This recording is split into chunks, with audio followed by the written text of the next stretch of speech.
J'étais en train de revenir au sujet. Pourquoi le sujet du suicide m'intéresse? En fait, ça a commencé, il me semble, au-delà du fait d'avoir des idées suicidaires et quoi que ce soit, je parle pas de ça, mais c'était quand j'avais fait mon travail de fin d'études en secondaire. Attendez, bonjour YouTube. Alors pourquoi le suicide m'intéresse? Donc, fin secondaire, j'avais dû faire un travail de fin d'études et mon sujet, c'était en sciences sociales. Et j'avais choisi le dopage social. Donc, genre au sport, on connaît le dopage, voilà, dans tous les sports. Et moi, je regardais ça dans la vie de tous les jours pour tenir au travail, pour tenir en tant que parent, etc. Et forcément, il y avait un chapitre suicide. Et j'étais tombée sur le grand sociologue Émile Durkheim, que bien sûr tout le monde connaît. Bien sûr, il est français. C'est un grand sociologue qui a fait, je pense, on va passer comme ça. Donc, il a fait une big étude de malade avec plein de stats et tout. Une étude de malade, je pense qu'il s'appelle juste étude du suicide. Où il a pris des stats. Ah non, je vais même pas lire tes messages, hein, distress. Hein. Et donc, par exemple, il regardait, donc, il regardait par rapport à, mentalement, pour les gens. Ouais, donc il y a réagi le sport. Oui, ça je vais parler justement. Parce que, donc, ce qu'il disait, c'est, par exemple, il mettait de côté ce qu'on appelle les aliénés, donc vraiment ceux qui ont des soucis mentaux.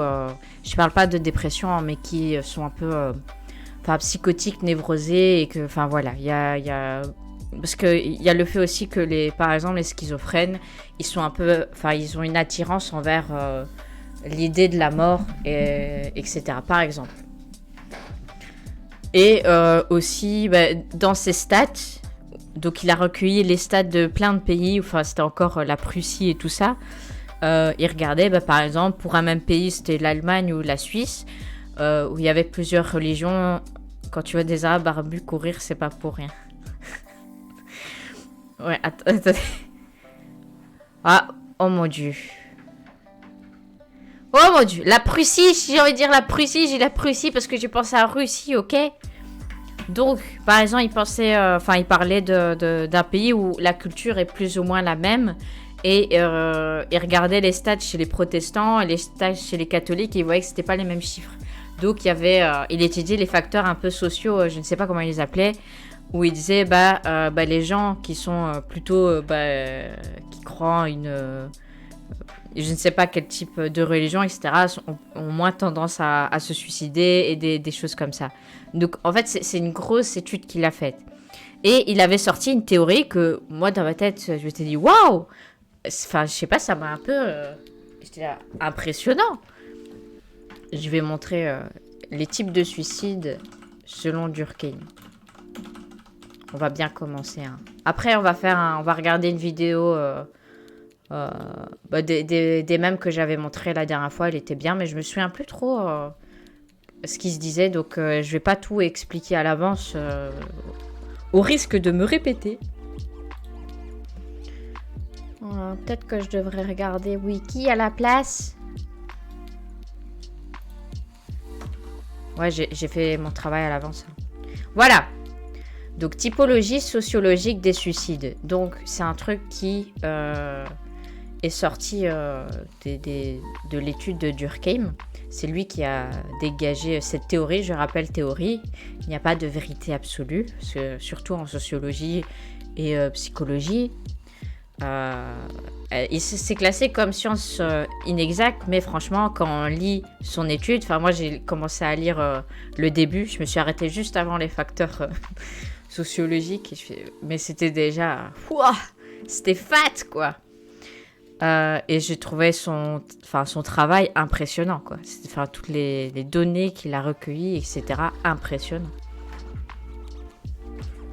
La molette de ma souris a lâché, je suis triste. Vraiment, je compatis à distress. Donc, les 4 types de suicide. Alors, il y a le suicide... on va commencer par le suicide égoïste. Donc le suicide égoïste intervient lors d'un défaut d'intégration. L'individu n'est pas suffisamment rattaché aux autres. La société tient les individus en vie en les intégrant. Donc c'est assez facile à... Attendez. Hop. C'est assez facile à comprendre. C'est assez facile à imaginer. Donc on rencontre ça dans des sociétés qui sont très individualistes, etc. Vous imaginez bien la chose. Et là on le voit aussi, on rencontre aussi ce problème maintenant chez les vieux, où même ils font des délits exprès pour finir en prison, rien que pour avoir quelque chose, quoi, pour ressentir quelque chose. Et on sait que la solitude, ça, c'est un grand mal. Peut-être on pourrait faire un truc sur ça. Oh, Purgali! Merci. La psychologie, c'est une science très peu exacte et prouvable scientifiquement parce qu'elle est très théorique, contrairement à la physique atomique ou d'autres sciences. Non, moi je parle juste du fait que, par exemple, quand tu fais un master, etc., tu vois la catégorie science exacte et la catégorie science pas exacte, tu vois. Je parle juste du fait que les gens les classent comme ça. Hein. C'est pas l'image que j'ai... Par exemple, pour tout ce qui est très théorique et très abstrait, quand tu pousses à fond les maths, ou oui, certains sujets en physique, Shamsi pourra dire ce qu'il en pense. c'est très... Donc, coucou Paka, c'est gentil de venir, c'est cool. Il n'y a rien à dire. Ah bah alors, on parle pas de physique, c'est bon. Donc, nous avons le suicide égoïste. À l'inverse, nous avons le suicide altruiste. Donc, à l'inverse du suicide égoïste, le suicide altruiste est déterminé par un excès d'intégration. Les individus ne s'appartiennent plus et peuvent en venir à se tuer par devoir. On peut avoir en tête les suicides dans l'armée, dans des sectes, etc. Donc là, c'est ce qu'on voit justement, des terroristes ou comme on le voyait au Japon avec les kamikazes, ou le fait de se faire seppuku, par exemple, je pense que c'est le fait de, quand tu commets un déshonneur, tu te plantes un couteau dans les entrailles et voilà quoi. Donc on ne se voit plus comme une personne, mais comme faisant partie complètement d'une société. Donc il y a ces deux-là. Et ensuite, il y a les deux autres. Donc, le premier, il y en a un qui m'a... Enfin, je pense que c'est celui-là qui m'a étonnée, en fait. C'est le suicide anomique. Le suicide anomique intervient lors d'un défaut de régulation. La réglementation, les normes sont moins importantes, elles sont devenues plus floues. Les individus sont moins tenus, leurs conduites sont moins réglées, leurs désirs ne sont plus limités ou cadrés. Ils peuvent éprouver le mal de l'infini. Ça a l'air complètement... on comprend pas trop, peut-être, quand on lit cette phrase. Non, les maths, c'est des domaines algèbre, géométrie, probabilité, théorie des cordes, etc. Donc, il y a des domaines exacts et d'autres plus théoriques. Ouais, j'ai fait maths, je sais, c'est juste que je ne veux pas rentrer dans le détail, mais je sais de quoi... Enfin, je sais ce que je pensais par là quand j'en parlais. Par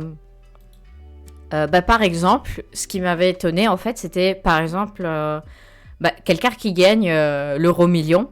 Donc, en fait, il se situe dans une certaine classe sociale, voilà, il a des collègues qui gagnent... Enfin, tu vois, tu te retrouves avec des gens qui gagnent plus ou moins comme toi, qui vivent plus ou moins de la même manière que toi, etc.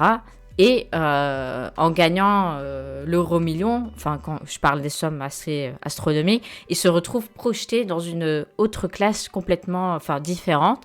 Et ils ont du mal à se situer, en fait...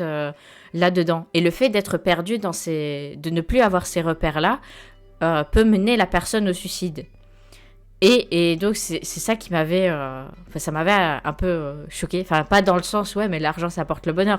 Mais c'est plutôt de se dire, un événement qui est joyeux, entre guillemets, peut apporter... peut mener à ça, quoi. Je parle pas du fait de... il a gagné tout cet argent et puis il dépense tout et puis il s'écroule. Je parle juste rien que le fait d'avoir gagné l'argent et à ce moment-là il est perdu sans même avoir rien fait avec l'argent. Et j'étais là, waouh, impressionnant. Enfin, pas impressionnant dans le genre ouais c'est cool, mais je m'attendais pas à ça. Et c'est dans ce sens-là. Je me suis dit donc on a besoin d'un limite, d'un cadre en fait, et on a besoin toute société a besoin, enfin, toujours dans la théorie établie par Monsieur Durkheim, toute société a besoin de règles, de limites pour donner un sens un peu à l'homme. Donc c'est là où entre un peu la religion, hein, mais je ne vais pas détailler là-dessus. Et oh merci Priali, c'est super cool ce que tu dis. J'aime pas les théories de psychologie car c'est comme la philo, chacun sa vision alambiquée. Oui, mais je comprends ton point de vue, mais franchement, en fait, quand j'ai lu son étude, en fait, ça m'a paru vraiment comme un mathématicien qui faisait ses... comment dire, qui analysait ces données et éliminait hypothèse par hypothèse pour arriver à sa théorie. C'est pour ça que ça m'a impressionné en fait. Parce qu'on se dit, ouais, c'est psychologique, c'est philosophique, c'est sociologique, c'est psychosociologique, et donc du coup, chacun amène sa petite idée, et puis voilà, tu vois. Mais là, c'était vraiment basé sur... c'est un truc fat, quoi. Et je dis pas, parce que je le dis, il faut y croire. C'est juste... avant de penser comme ça, il faut peut-être s'ouvrir à la chose et à chacun de se faire son avis. Et il y a le suicide fataliste. Donc le suicide fataliste, quant à lui, intervient dans les cas d'excès de régulation. La vie sociale est extrêmement régulée, les marges de manœuvre individuelles sont réduites, le contrôle social, les normes sont trop importants. Cette dernière notion est attribuée à Durkheim, mais il ne l'évoque pas dans l'ouvrage initial de 1897. Psychosociophilo-neurologie, ouais, c'est ça. Donc le fataliste, comme là aussi le nom l'indique, c'est genre à quoi bon, ça va se terminer comme ça. Et là aussi c'est lié à la religion, ça peut être lié à la religion, donc terrain glissant. Mais par exemple, ça peut juste, enfin, quand je dis juste, c'est pas genre banalisé, hein, mais être en prison, en isolement et être privé complètement de liberté et juste voilà, t'as rien quoi. Et je vois cet exemple là dans ce suicide, et tout ça pour dire que c'était ça qui m'avait intéressé à cette idée là. Ouais, la religion elle est partout, mais franchement quand tu lis le truc et qui compare selon les religions, etc., parce qu'il y a cette notion de fatalité, de destinée, de libre arbitre, et forcément ça joue par rapport au suicide. Donc, et à la base, la société, les lois, le code civil, là aussi c'est un débat, est-ce que ça sort de la religion ou l'inverse? La la la. Je n'ai pas assez de connaissances pour débattre sur ce sujet. Donc voilà, c'est comme ça que je me suis intéressée au suicide. Et après, tu bois mes paroles. Ah ouais, oula, attention. Hein. Warning, warning. Après, donc j'étais sur Facebook. Et puis j'ai dû, pour aider, je suis devenue admin d'un groupe Facebook où il y avait que des filles, mais il y avait plusieurs... attendez, combien? Je pense qu'il y avait plusieurs dizaines de milliers de filles. Et c'était... gérer ça, c'est la folie. Il y a des cas extrêmes comme certaines écoles catholiques qui sont très sévères sur l'éducation des gamins. Ah. Moi, tu parles où Moi, je connais pas, en fait. J'avoue, je me suis pas vraiment informée sur les écoles privées. Mais par exemple, moi, j'ai sous-entendu. J'étais dans une école catholique, mais elle n'était pas... c'était pas... Je sais qu'on devait faire la prière tous les jours. Et je pense que mes parents, ils avaient voulu me mettre dans cette école parce qu'il y avait un cadre, il y avait des règles, et voilà, quoi. Ah, le suicide fataliste, bah oui. Et puis, il y a cette idée aussi que le suicide, c'est mal, et donc tu vas en enfer. Donc, il y a aussi ça... entre autres.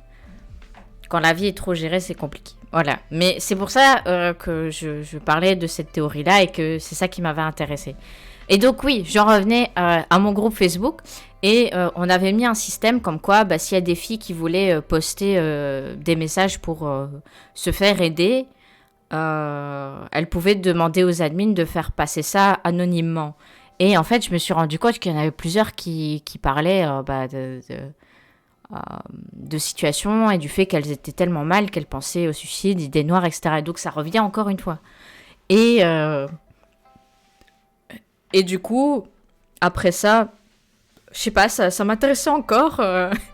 J'ai décidé d'être écoutante bénévole au centre de prévention du suicide. Donc, en fait, ce centre, ce qui était bien, c'était pas genre dire le suicide c'est mal. C'était même pas ça, cette idée-là. C'était s'il y a des gens qui appellent, c'est que ils ont envie d'une aide.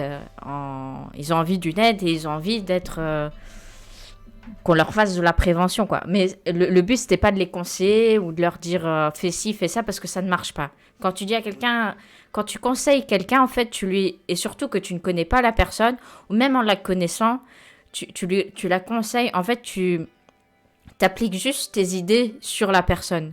Ça ne fonctionne pas. Tu n'es pas elle, tu ne penses pas comme elle, tu ressens pas comme elle, donc lui mettre tes idées et tes conseils sur la personne, ça ne fonctionne pas.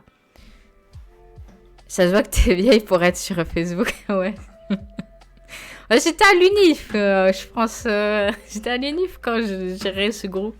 J'ai abandonné à un moment parce que c'était trop... Enfin, j'étais trop vieille. On est tous vieilles, ouais. Non, mais il dit ça, mais parce qu'il a le même âge, hein, voire plus vieux que moi. Donc voilà. Et lors de ce bénévolat, en fait, j'ai suivi une formation genre de 3 mois. Et puis après, c'est formation continue parce que tu peux pas être laissé dans la nature comme ça. Et j'ai appris vraiment beaucoup de choses, quoi. En fait, j'étais choquée du nombre de gens en souffrance. Donc là, c'était en Belgique et c'était la ligne francophone. Et je me dis, oh putain, il y a tellement de gens en souffrance, on s'en rend même pas compte. Plus la stat qui a 6 suicides par jour, reconnu, parce que comme j'ai dit, mon dernier stream, y a quelqu'un qui peut foncer dans un arbre et on peut se dire que c'est un accident, quoi. Donc voilà. Et c'est triste. En fait, tu te rends compte qu'il y a beaucoup de gens qui souffrent, beaucoup de gens qui sont seuls dans la souffrance, qui n'osent pas parler à d'autres gens, qui ne veulent pas rendre coupable ou rendre triste leurs proches, etc. Et puis comme tu sens que les gens ils peuvent pas vraiment te comprendre quand tu leur expliques, ou alors tu leur expliques une fois et t'es encore mal, mais tu te dis non, je vais pas encore lui redire que j'ai mal, je vais juste le faire chier, voilà. Tout ça, ça tourne et ça finit en des gens qui sont avec leur propre souffrance et ça fait beaucoup de monde. Donc let's go. Hop. Sur ce, je lance la vidéo et on va react ensemble. C'est si dur de vivre avec. Ah ouais. Ouais, parce que en fait, pour des gens, c'est vraiment un combat, mais chaque jour, tu te dis, ok, un jour est passé, je dois survivre aujourd'hui aussi. Et tu sais pas le nombre de gens qui sont comme ça, quoi. Let's go! Franchement, cette vidéo est d'utilité publique. Je la mets ici. Ou ceux qui partent sans explication, enfin, même s'il y avait une explication. Ah oui. Parce que... Et l'entourage aussi, qui... y a des signaux, des émotions différentes qui s'entrechoquent. La colère, la frustration, la tristesse, de se dire, ouais, mais j'ai pas vu ça, etc. Et au final, c'est de la faute à personne, en fait. Et ni à celui qui s'est suicidé, ni à son entourage. On y va. Dites si vous entendez bien. Je vais nous monter le son là. What's wrong with death, sir? What are we so mortally afraid of? Why can't we treat death with a certain amount of humanity and dignity and decency and, God forbid, maybe even humor? Death is not the enemy, gentlemen. If we're gonna fight a disease, let's fight one of the most terrible diseases of all, indifference. Salut les psychonautes, bienvenue dans cet épisode. Bon, la vidéo est sortie en 2014. Je sais pas si il s'était suicidé déjà à ce moment-là. C'est un peu du coup ironique. C'est le sentiment de culpabilité pour ceux qui restent. Ouais, c'est vrai, il y a ce sentiment-là. Enfin, je peux pas l'imaginer. J'ai pas eu de proche qui s'est suicidé, donc je saurais pas dire en fait. Désolé, j'ai eu bug de cause sur la partie Facebook car je suis trop jeune, dis-moi. On va ignorer Anistras, hein. Pruga. Love. Très spécial de Psychoptique consacré au suicide. Un numéro tout à fait spécial en effet, et ce à double titre. D'une part parce que nous allons aborder un sujet qui nous tient particulièrement à cœur, et d'autre part parce que nous allons avoir le plaisir d'accueillir deux guests. Mais avant de commencer, nous voudrions... Vous me dites si vous vous entendez bien. Non mais en vrai je suis deck mais je cache mes peines. Pourquoi tu les caches si c'est pas indiscret? Une amie du collège, moi, elle s'est suicidée à ses 20 ans. Oh là là. Le choc en plus à ce moment-là. Oh, c'est les mêmes que la dépression. Ouais, mais franchement, je les adore trop. Hein. Ils sont super cool.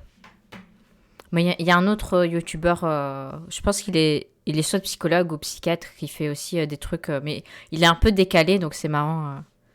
Ah, c'est coucou Kélin, c'est vraiment gentil de passer. Aïe, Rabbi.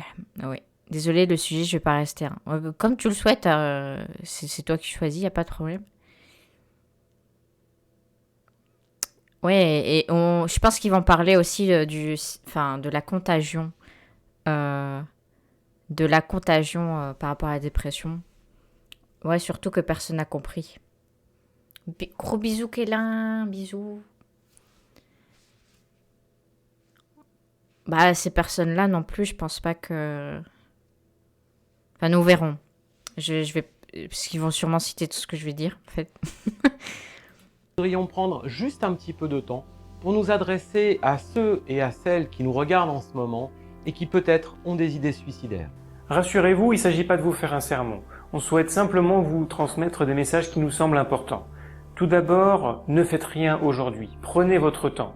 Et s'il vous plaît, regardez la vidéo jusqu'au bout. Ouais, tu l'as dit. Sachez une chose importante tout d'abord, c'est que ces idées sont temporaires. Personne n'a des idées suicidaires tout le temps. Elles finissent par disparaître. Pas d'un coup de baguette magique, bien évidemment. Mais il suffit parfois de prendre un peu de recul, de regarder votre situation sous un angle différent pour les dissiper. You're focusing on the problem. If you focus on the problem, you can't see the solution. Never focus on the problem. Look at me.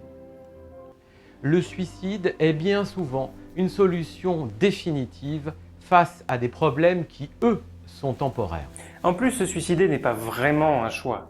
Vous savez mieux que personne que les idées suicidaires, elles n'apparaissent pas comme ça. Elles apparaissent quand on va très mal. Et elles deviennent très envahissantes quand on se sent désespéré. Avouez que le désespoir, il y a quand même mieux pour faire un choix rationnel. Pas bête, non? Mais avant tout, l'important c'est d'en parler. Regardez, là, juste autour de vous, il y a ceux qui vous aiment, ceux qui savent vous écouter. Mais si cette idée vous fait un petit peu peur, si vous craignez de les faire souffrir, alors n'hésitez pas à contacter des gens qui sont formés pour recueillir les idées suicidaires. Que ce soit votre médecin traitant, un psychiatre, un psychologue, une infirmière, chacun de ces profils. Bon, là aussi, des personnes qui peuvent dire ça et disent « Ouais, mais j'ai personne autour de moi, j'ai personne à qui parler. C'est facile de dire c'est temporaire, moi je souffre. » Et en fait, quand on entend ces paroles-là, tu te dis « Putain, mais c'est facile de dire ça, mais moi je souffre. » Et aussi... Mais tu parlais, Pruga, de la personne du collège, mais je ne sais pas si elle a fait... Ah oui, à ses 20 ans. Parce que il y a aussi la période de l'adolescence où mentalement, t'es pas... on passe pas tous par les mêmes phases et parfois, il n'y a pas vraiment d'explication. Hein. Professionnel pourra vous aider à sortir du désespoir. Merci de nous avoir écoutés et à tout bientôt. Numéro 1, il y a 10 fois plus de tentatives de suicide que de suicides. Tout d'abord, arrêtons-nous sur quelques définitions. Le suicide, c'est l'acte par lequel on met fin à sa vie de manière intentionnelle. Une personne suicidaire, c'est une personne qui a des idées suicidaires, qui n'est pas passée à l'acte ou qui s'apprête à passer à l'acte. Un suicidant est une personne qui a fait une tentative de suicide, ou TS, et qui est encore en vie. Et enfin, un suicidé est une personne qui est décédée par suicide. Point barre. S'il vous plaît, s'il vous plaît, s'il vous plaît, faites attention aux termes que vous utilisez. Il n'y a pas de suicide réussi comme il n'y a pas de suicide raté. Ça aussi, on l'a souligné euh, dans le centre, on ne dit pas réussir ou rater. C'est vraiment important. On peut se dire que c'est que des mots, mais je vous jure, on ne dit pas hey, t'as réussi ta tentative. C'est ça, si ça aboutit ou pas abouti. C'est pas comme dire technicien de surface à la place de femme de ménage. Tu vois, c'est pas la même catégorie. Après, ils vont expliquer, je pense, enfin, j'avais passé ma souris, ils expliquent un peu le phénomène d'étranglement.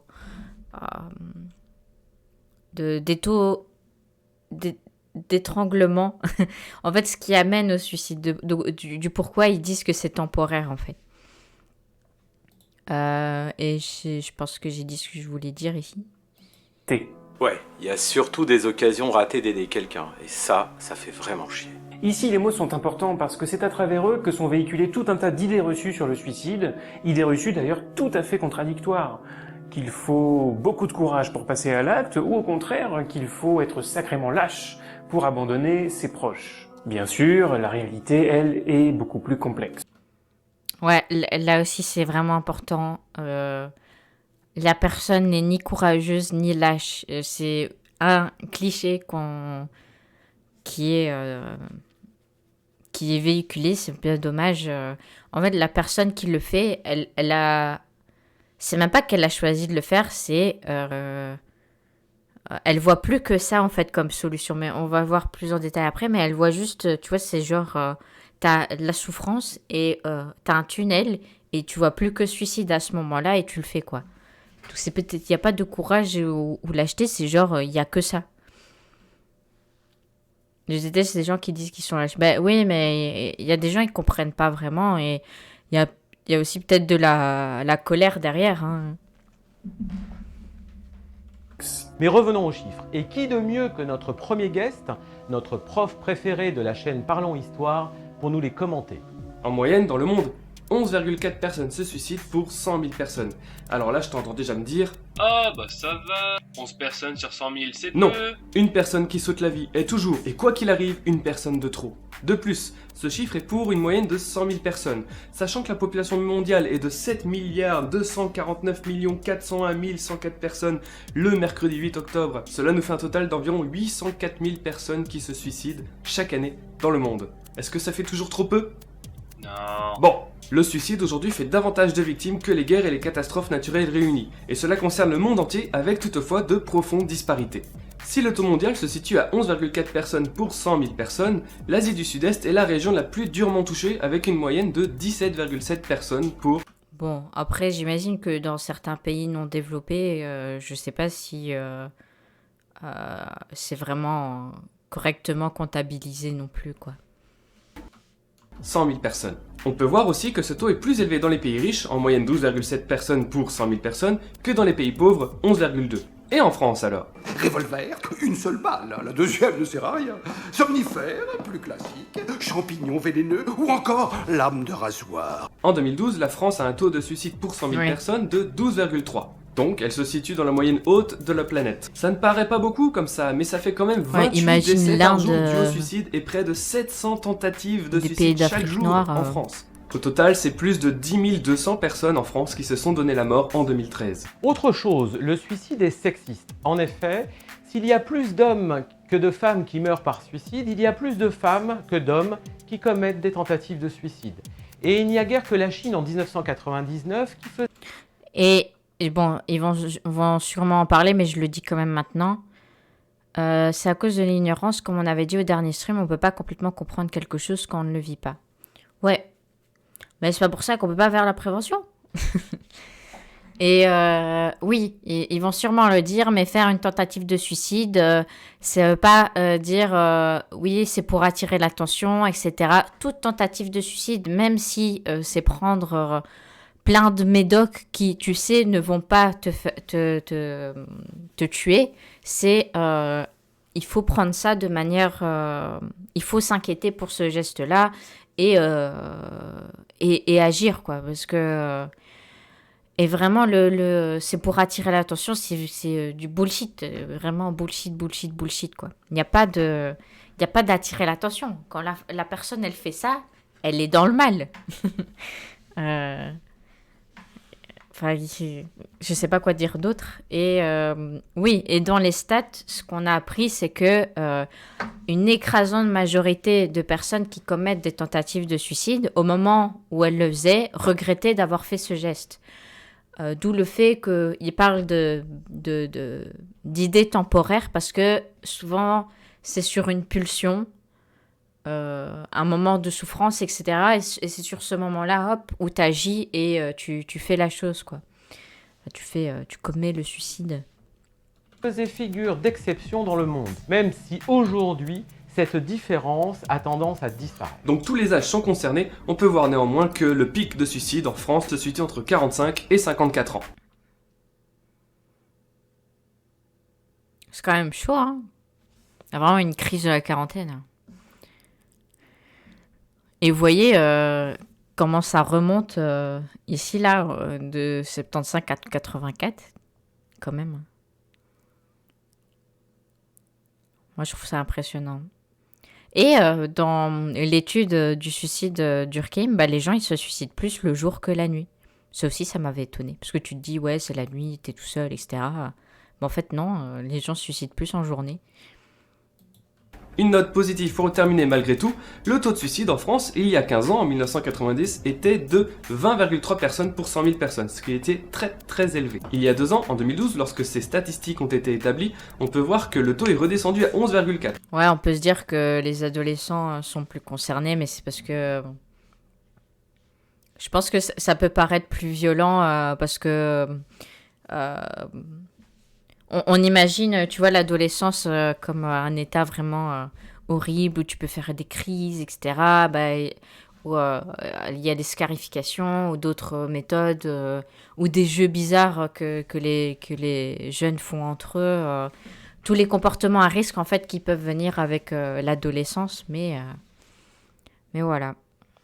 Donc on l'a réduit de moitié, ce qui est... Après, je pense que ça augmente avec les années au niveau des jeunes, je pense. Hein. Très très bien. Numéro 2, le suicide n'est pas un choix. Ouh là là, j'entends déjà les protestations s'élever. Et le suicide philosophique alors? C'est une question intéressante, mais si vous le voulez bien, le suicide philosophique, on va laisser ça aux philosophes. Pour faire simple, on va rester le plus proche de la réalité. Idem, j'en parle pas. Et dans la vraie vie, l'esprit du patient suicidaire est le siège d'un véritable combat. Non, pose ce truc! C'est de ta faute!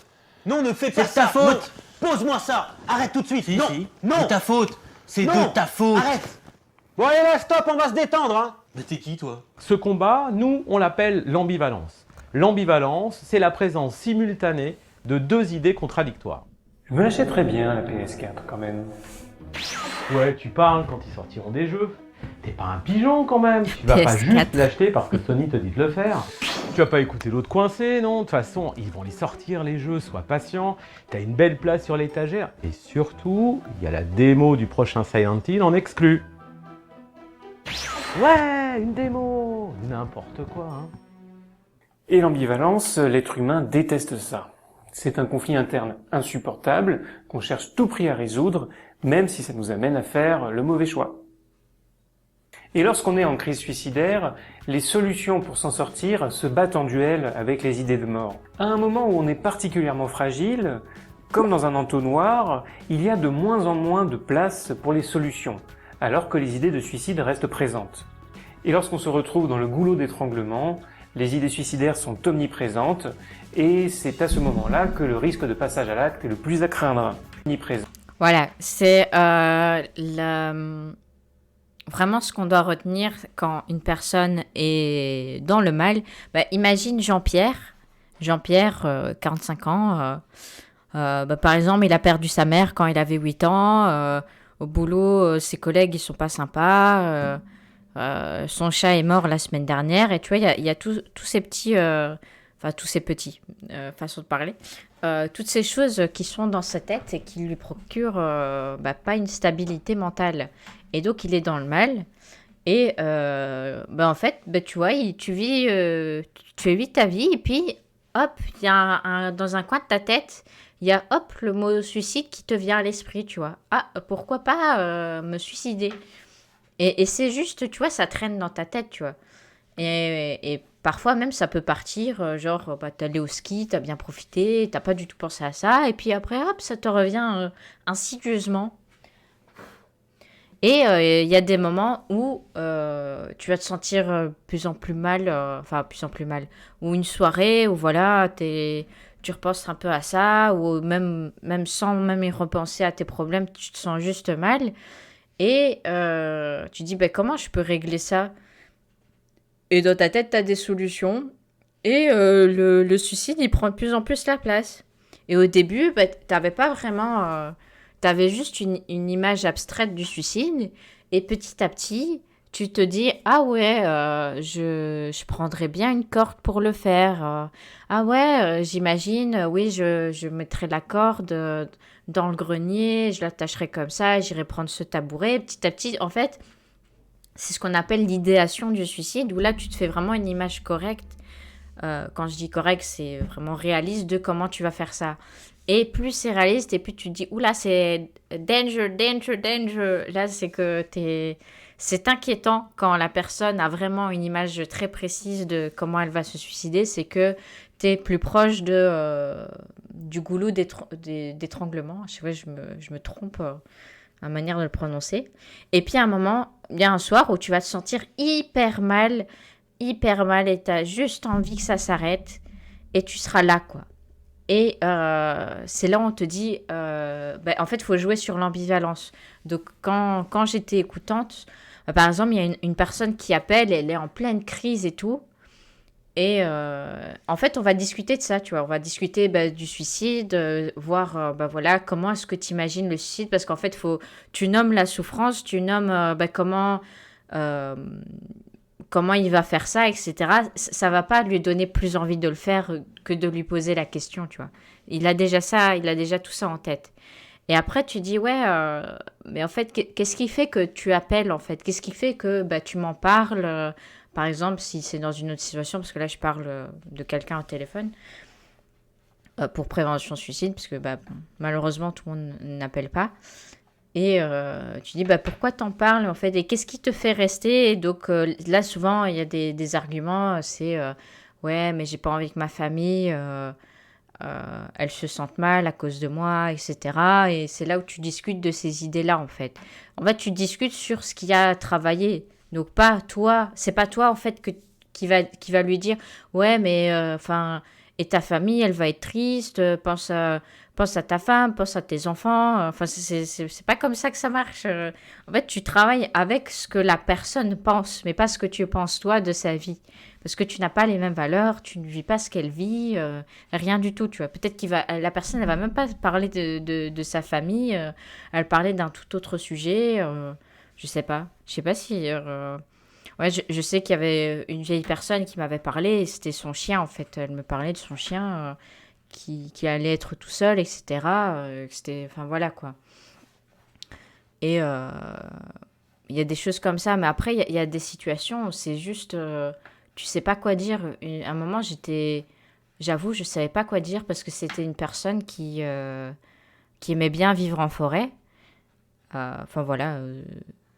J'ai fait ça 2 ans, je pense. Après, j'ai dû arrêter parce que j'étais tombée malade. Mais donc, c'était une personne qui vivait en forêt et elle adorait ça, quoi. C'était sa manière de vivre, etc. Malheureusement, elle a eu des problèmes de santé et la personne a découvert qu'elle avait un cancer du cerveau. Et que du coup, en plus, la personne, elle devait rester en ville pour se faire soigner. Enfin, c'était incurable. On lui a annoncé qu'elle allait mourir dans 6 mois. Et donc, je suis là, bon, qu'est-ce que je dois te dire? Je suis là, merde, je sais pas quoi dire. Parce qu'en fait... Et parfois, la personne, en fait, elle attend pas que tu lui donnes des solutions. Elle veut juste se faire entendre. Se faire entendre. Elle a juste besoin d'une oreille et que la personne, elle te dise, ouais, là, ça va pas, je suis perdue, je sais pas quoi faire. Voilà, là, j'avoue, je m'en souviens encore parce que là, j'avoue, je me suis dit, oh putain, merde. Ouais, pas toujours évident. Mais là, ouais, là, c'était fou. Et donc, parfois, il faut pas se sentir comme quelqu'un qui doit absolument aider quand quelqu'un te dit qu'il va mal, tu vois. Juste dire, t'es là et s'il a besoin d'écouter, etc., c'est déjà bien.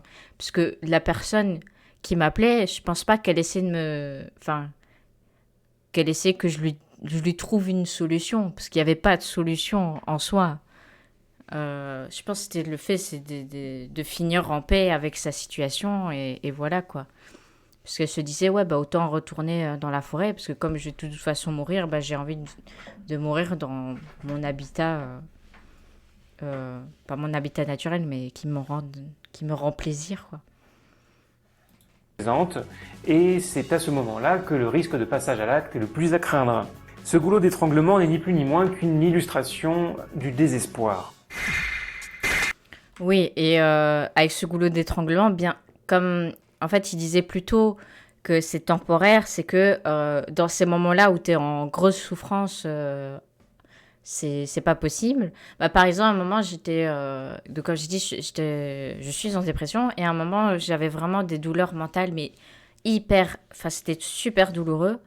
Et à un moment, j'ai dit, je vais prendre des médocs parce que j'aimerais juste que ça s'arrête. Et j'étais là-dedans, quoi.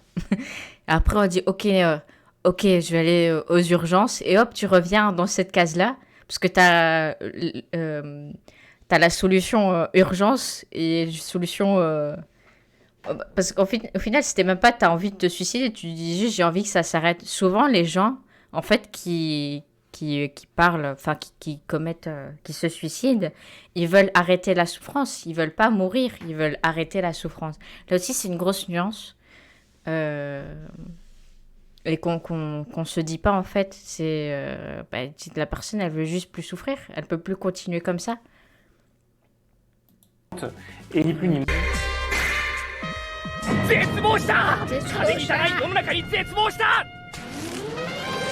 Ok, alors vous avez compris que le désespoir, c'est l'étincelle. Mais le combustible, c'est quoi? Eh bien, ce sont ce qu'on appelle les facteurs de risque suicidaires. Ce sont des caractéristiques propres à l'individu, et on appelle ça les facteurs de risque suicidaires internes, ou propres à son environnement, que ce soit social, familial, etc.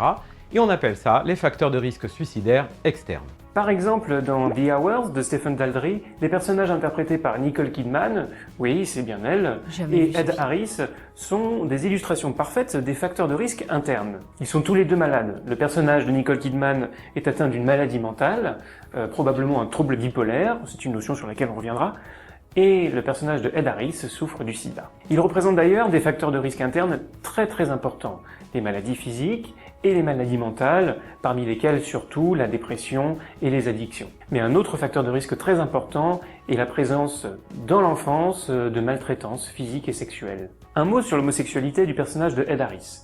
Fort heureusement, ça fait un petit bail maintenant que les psychiatres ne considèrent plus l'homosexualité comme une maladie. En revanche, ils continuent de s'intéresser beaucoup à l'orientation sexuelle de leurs patients, car malheureusement, les personnes homo et bisexuelles ont beaucoup plus d'idées suicidaires statistiquement et font beaucoup plus de tentatives de suicide. Bien sûr, il ne faudrait pas en conclure que les personnes homo et bisexuelles sont fragiles par nature, mais bien évidemment qu'elles sont encore victimes trop souvent de rejet social et de stigmatisation. Toujours. Ouais, donc là, on revient en fait à le suicide où en fait la personne elle n'est pas intégrée, quoi. Elle est un peu en dehors de la société, etc. Dans les sociétés qui n'acceptent pas encore ou même qui acceptent dans la loi, mais ça se passe autrement en société, quoi. Yes, full arc-en-ciel.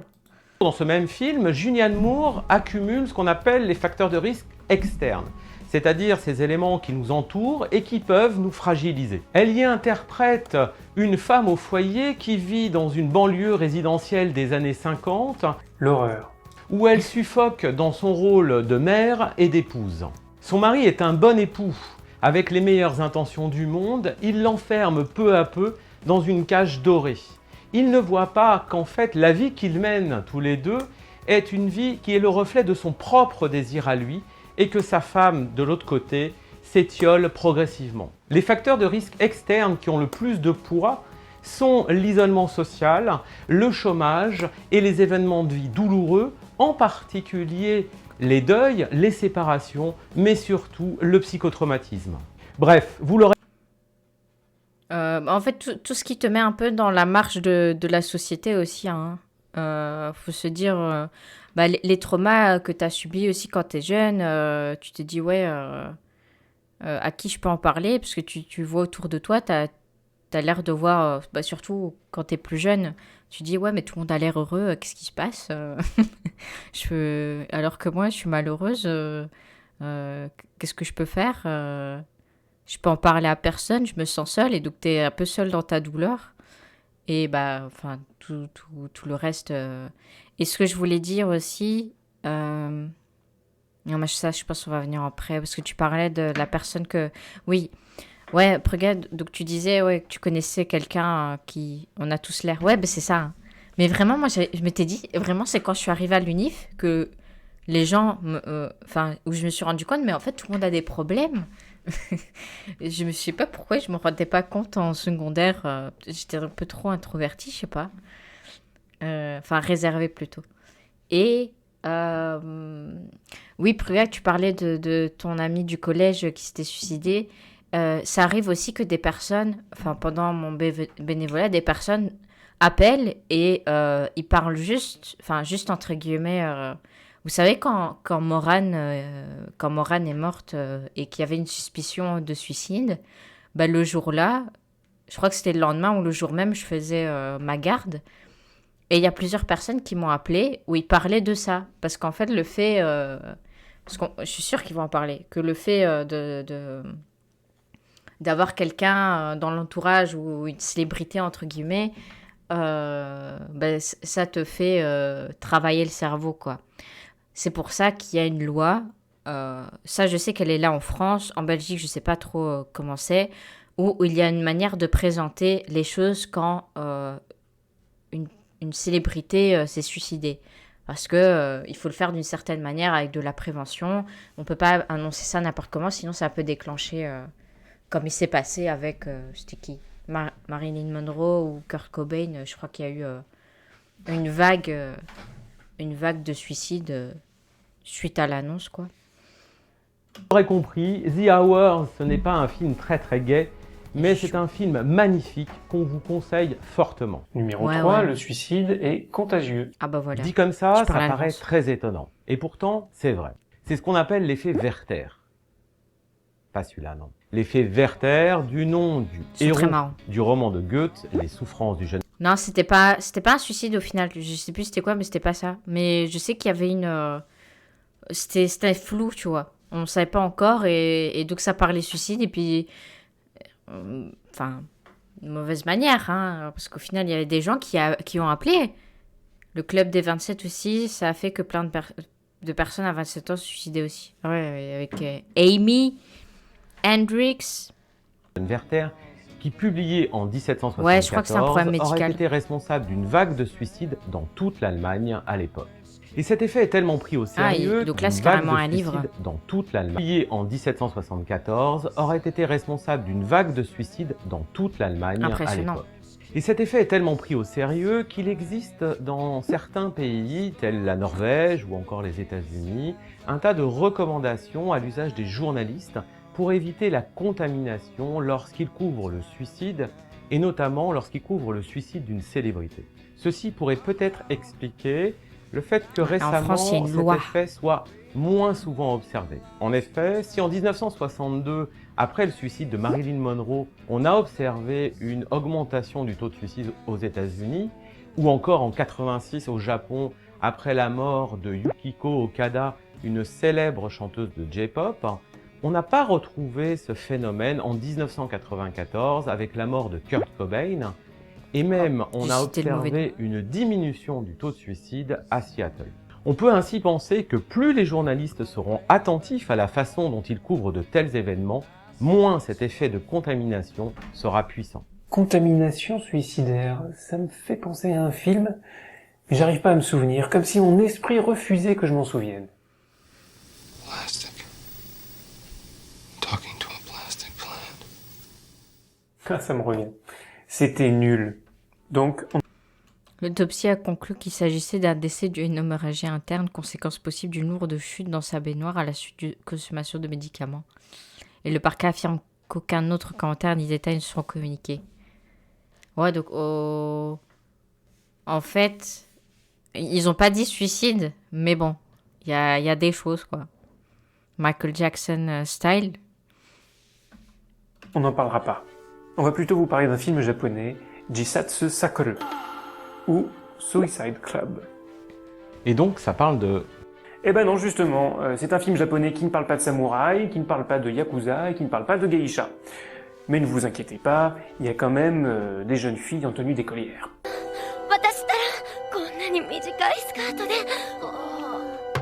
Ah oui, et d'ailleurs, dites plutôt seppuku que harakiri. C'est le terme plus exact. Donc, Suicide Club, c'est un objet filmique non identifié, complètement what the fuck, oscillant entre le thriller, le film gore et le pamphlet critiquant les travers de la société nippone. C'est l'histoire d'ados qui se suicident en masse, de tout un tas de manières différentes, et qui évoque un club mystérieux appelé le Suicide Club. Moi, je pensais que c'était une vraie histoire, qu'il y avait vraiment des gens qui avaient fait ça, quoi, des jeunes. Le film débute avec une scène sanglante dans laquelle c'est toute une ribambelle de lycéens qui se jettent sur les rails du métro en se tenant la main. Ce qui saute aux yeux dans cette scène, c'est l'absence totale de désespoir dans les yeux des lycéens, voire même une totale insouciance. Fermez vos yeux. Oula. Ah, j'ai mon détecteur de métaphores qui s'agite. Plutôt marrant ton bidule. Et tu as raison, ça fait tout de suite penser aux conduites ordaliques chez l'adolescent. L'ordalie, c'est le jugement divin auquel on se soumet lors d'une épreuve dangereuse. En gros, ça passe ou ça casse. Et les adolescents, ils adorent ça. Comme le jeu du foulard.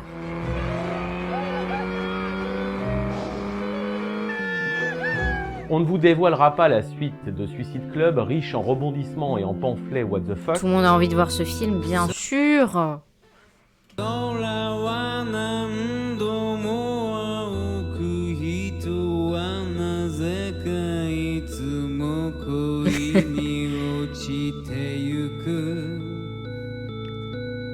Mais en tout cas, c'est un film culte qu'il faut avoir vu. Numéro 4, le suicide est une histoire de famille. D'emblée, vous pensez bien évidemment aux sœurs Lisbonne. Ah non?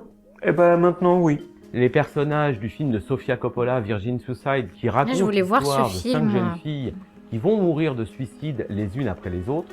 L'histoire est racontée par 5 jeunes garçons fous amoureux de ces jeunes filles. Ce qui est terrible dans le film, c'est qu'il n'apporte pas vraiment de réponse satisfaisante aux raisons qui motivent le geste de ces jeunes filles. Bien sûr, il y a cette mère rigide et étouffante qui les confine dans une logique quasi paranoïde. Ah, c'est vrai? Tu en as pensé quoi, Prévien?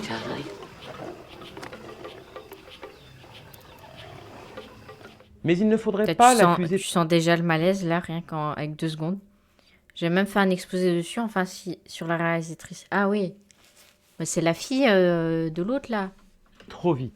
Car il y a aussi ce père passif et fantomatique. You see, my wife and I have certain rules. They've been the same rules for the older girls, and I can't very well go and change them now for the younger ones. Even if I wanted to, the wife wouldn't let me. True. Mais il y a aussi ces jeunes garçons qui les... Non mais t'as dû faire ça à quel âge? C'est un peu space quand même. regardent s'enfoncer dans le désespoir sans pouvoir faire grand-chose. Ils sont en fait plus amoureux de l'idée qu'ils se font d'elles que des jeunes filles elles-mêmes. Et oui, les jeunes garçons restent dans un rôle de spectateur passif. Ils restent à distance, cantonnant les jeunes filles dans un rôle de fantasme.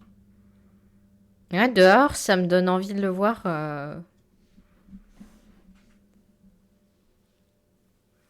19 ans, ah ouais, ok, ça va. Et si on réfléchit, N'est-ce pas la même Ah, ça, chose je l'ai qui se vu. passe entre une célébrité et son public? Super malaisant comme film, mais j'ai beaucoup aimé. Très, très, très malaisant. Bien souvent, Très ce qu'on malaisant. cherche nous, c'est que la célébrité reste sur son piédestal. Et nombreux sont ceux qui décrivent l'isolement paradoxal des stars et l'enfermement qui en résulte. Bref, les statistiques sont formelles. On a plus de chances... Tu parles d'une chance? Ouais, enfin, c'est une façon de parler, de malchance donc d'être suicidaire lorsque l'on a des antécédents familiaux de suicide. Mom off because she was missing Russia a lot. And my Mais je sais plus s'il y a aussi quelque chose de génétique là-dedans. Mais je sais que si dans ta famille, enfin tes parents, bah, t'as des gens dépressifs, t'as plus de chances de le devenir aussi. T'as encore bugué à cause de quoi cette fois? father, he just didn't feel like going on without her. But what really did it for him was my little brother turning out to be gay. Your kid brother? Kostya? Kostya? On entend souvent des histoires comme ça, hein, enfin souvent entre guillemets, hein, où t'as une suite de suicides dans la famille. Non, j'ai juste fait autre chose. Ok. I guess he had it in his genes, man.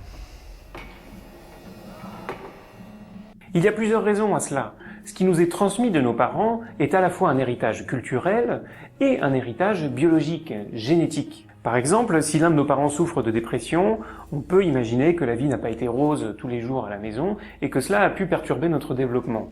Mais on sait également qu'il y a une dimension génétique aux maladies mentales, dont la dépression. D'ailleurs, pour vous parler de cette dimension génétique, on va vous faire Voilà, voyager j'avais un oublié. peu et passer la parole à un invité qui en parle très bien.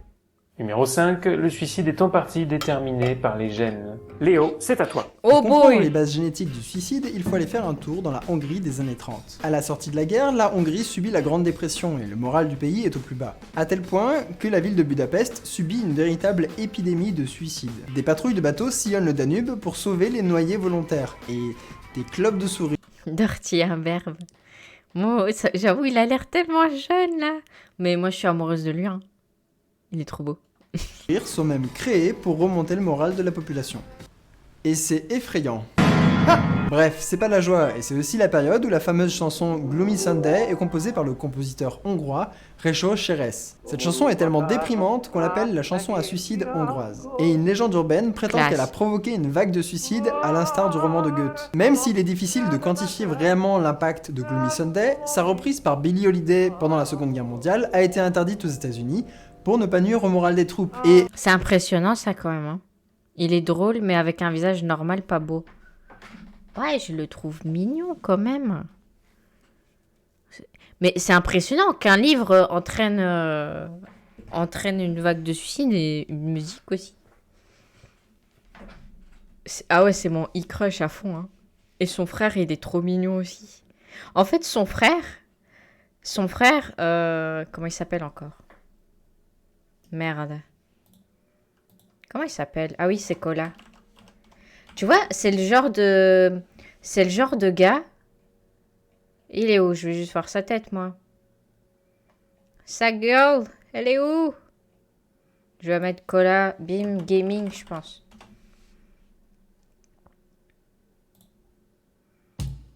Donc, Dirty Biology, c'est un vulgarisateur en biologie. Et son frère, je pense qu'il faisait beaucoup dans... Il animait et montait... Enfin, il animait une partie de ses vidéos. Et là, il est sur Twitch. Attendez, il faut que vous voyez sa tête en grand. Bien sûr, à aucun moment où je vais cliquer, on va voir sa tête en grand. Hein. Ça me dégoûte. Voilà. En fait, moi, ce genre de personne... Oh, une belge, coucou, pros en flamme. Et ouais, je sais, ça se fait rare. Hein. Ouais, mais tu vois, c'est le genre de personne où tu lui donnerais comment on dit? Le bon Dieu sans confesser? Non. Merde, c'est quoi la phrase encore? Le bon Dieu sans confession.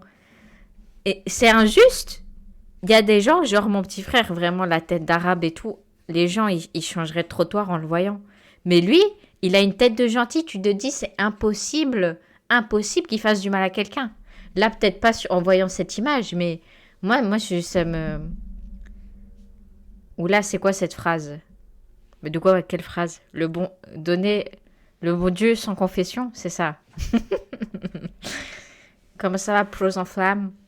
Bah oui, et c'est injuste qu'il y ait des gens qui ont des têtes de gentils. Non.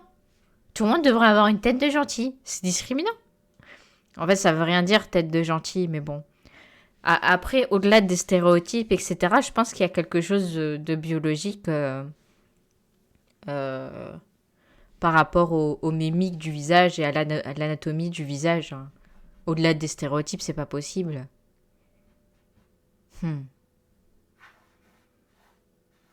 Pourquoi il y a un plus devant Team Casu? Mais d'autres trucs payables avec les points, moi je peux gagner un truc à rester ici. Mais putain. Mais arrête de parler comme ça!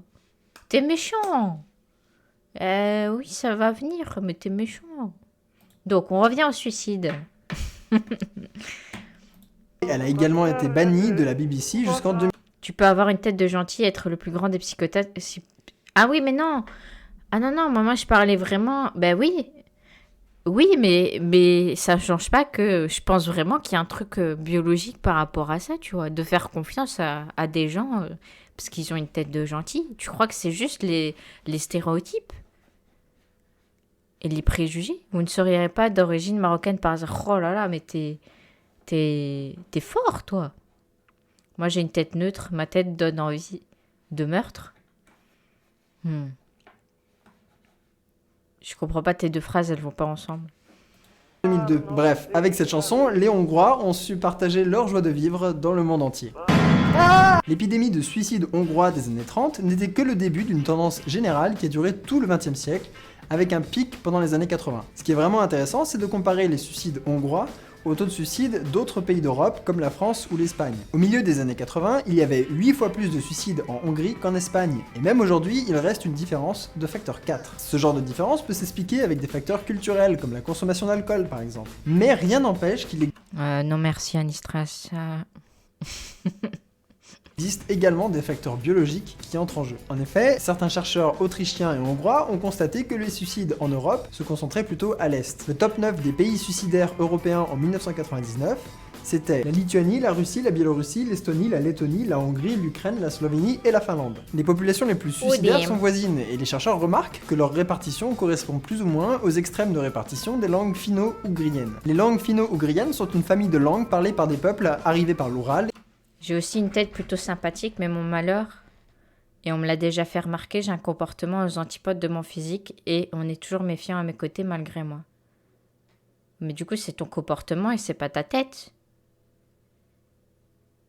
Le comportement, t'as un contrôle là-dessus, non?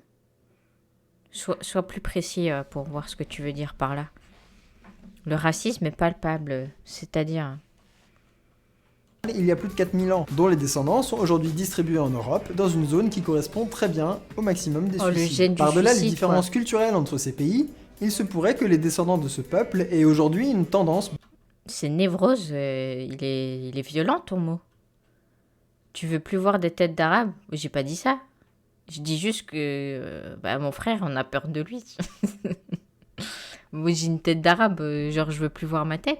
Biologique au suicide. Bon, pour l'instant, les études sur le suicide chez les finno-ougriens sont encore très préliminaires, et on peut pas être sûr à 100% que ce soit vrai. Mais ça soulève quand même une question. Il y a une culture et tout. Une composante génétique. Et la réponse est oui. En juillet de cette année, un groupe de recherche a réussi à associer la modification sur... T'es vraiment dégueulasse. Non. N'importe quoi. Un gène, le gène SK2, au comportement suicidaire. En fait, ce n'est pas nouveau, et de très nombreux gènes sont déjà connus pour leur implication dans les comportements suicidaires. Donc on sait qu'il y a une influence génétique, mais il faut rester prudent. La biologie, ce n'est pas de la mécanique, et il n'y a pas de correspondance automatique entre un de ces gènes et le suicide. Chacun de ces gènes a probablement une petite influence qui pousse à avoir un comportement suicidaire. Mais c'est un déterminisme statistique, avant tout. Ce n'est pas parce qu'un comportement a une base génétique qui... Mais ça n'a rien à voir avec une base estimée. T'as vu sa phrase? Genre, je suis beaucoup plus jolie par rapport à la moyenne des Marocaines. te laisse avoir une super estime de moi-même, plutôt. N'importe quoi. Les gars, arrêtez, calmez-vous, calmez-vous. On n'est pas sur ce sujet-là. Je parlais juste du fait d'avoir une tête sympa. Moi, je sais, genre, par exemple, quand je souris, j'ai l'air, comment dire, plus sympathique, tu vois. Il y a des gens comme ça, même s'ils sourient, ça change rien. C'est quand même pas cool, tu vois. D'avoir une tête qui fait peur. Ou tu vois, d'avoir une tête intimidante alors que tu l'es pas du tout. Il faut croire qu'il est inéluctable. Ceci étant, je trouve que c'est une excellente nouvelle que le suicide est une base génétique, et ce pour 2 raisons. Premièrement, ça permettra sans doute un jour de diagnostiquer les chances qu'une personne passe à l'acte sur la base d'une simple prise de sang. Ça, et c'est deuxièmement, cool. le fait qu'il y ait une base Imaginez la société plus tard. Je sais pas si vous avez vu le film. C'est un film que j'avais adoré. C'était sur l'eugénisme. C'était quoi encore? Ah merde! C'était avec Christian Bale. C'est possible? Christian Bale, filmographie. Il faut que je le trouve. Parce que vraiment, ce film... moi, j'adore les dystopies. Oh putain. Oula, qu'est-ce qui lui est arrivé? Oulala. Pourquoi j'ouvre Allociné? En fait, par ma phrase d'avant, c'est que quand j'ai un visage neutre, j'ai l'air déprimé et pensif alors que tout va bien. Ah, ok, j'avais mal compris ta phrase. Ah, ok. Bah écoute... à un moment, t'acceptes ça et les gens apprennent à te connaître. Ah! Non, c'était pas Equilibrium. Ça, je l'ai vu, Equilibrium. Attends, c'était pas celui-là? Non, c'était pas celui-là. Un holocauste nucléaire, ça commence bien. Ah non, non, non. C'était pas celui-là. C'était avec l'acteur dans... C'était avec Jude Law. Voilà. C'était l'époque où je le trouvais magnifique. Magnifico. Filmographie. Putain, il a fait 1 milliard de films. Comment je vais le trouver? Oh, je m'en fous, t'inquiète, ça me fait rire car je fais peur aux gens avec mes yeux vides. Elle crush sur beaucoup d'acteurs, oh my god. Bah, non, Christian Bale, je crush pas dessus. Mais en fait, j'aime bien les yeux clairs, donc tous ceux avec des yeux clairs. Donc c'était quoi le film?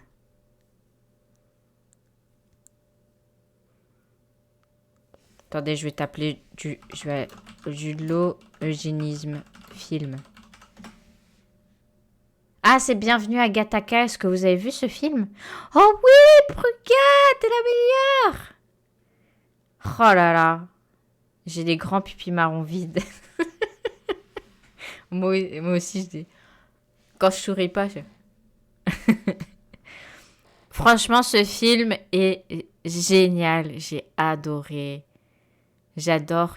Parce qu'on arrive à un moment où, du coup, l'eugénisme est vraiment pratiqué. Donc, on ne garde que les bons futurs enfants, quoi. Et il se passe des choses. Ah, j'adore trop. Hein. Ah oui, c'était avec Ethan Hawke. J'aime bien cet acteur aussi.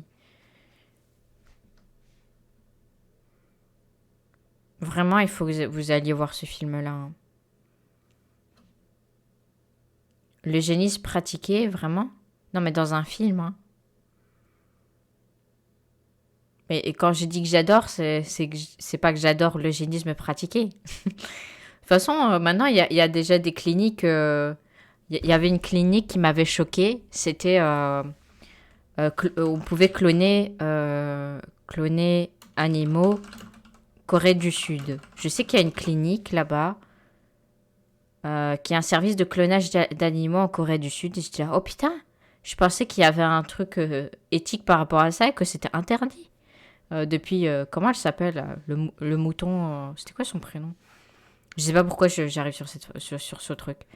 Et il y a déjà ça. Il y a aussi des cliniques qui te promettent de choisir la couleur des yeux de tes enfants. Et là, c'est pas juste en Corée du Sud. Hein, c'était pas en Corée du Sud. Je pense que même aux États-Unis, t'as des trucs comme ça.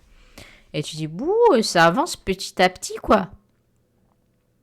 On en était où?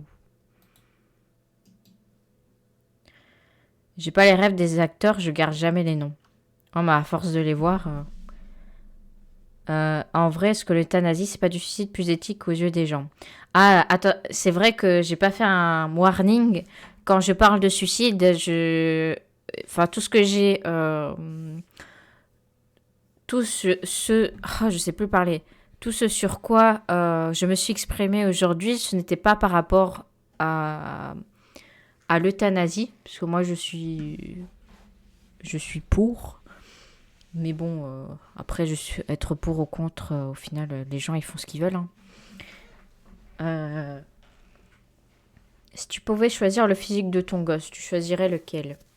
C'est vrai qu'il y aurait un débat comme ça. Hein. Mais en fait, c'est même par exemple, je me dis, ouais, si j'ai des gosses, ben, j'aimerais pas donner un nom trop arabe, parce que malheureusement, il y a de la discrimination. Et je me dis, ben, c'est quand même triste de penser comme ça, tu vois. Mais t'as pas le choix. Mais après, par exemple, tu peux te poser d'autres questions. C'est entre un enfant gentil et un enfant intelligent, tu prendrais quel enfant? Enfin, tu choisirais quel enfant? Pas dans le sens que... Enfin, tu te poses juste des questions comme ça, éthiques, pour te faire réfléchir. Des enfants aux yeux clairs? J'aimerais trop des enfants aux yeux clairs. Mais bon, il y a peut-être une chance. Aucun des deux. Ah, je sais pas, vous vous posez pas ce genre de questions? Enfin, si vous voulez des gosses. Hein. Je ferai jamais ça, et si on oblige, je fais des gosses. C'est triste de penser comme ça, d'autant que les grandes villes belges sont multiculturelles.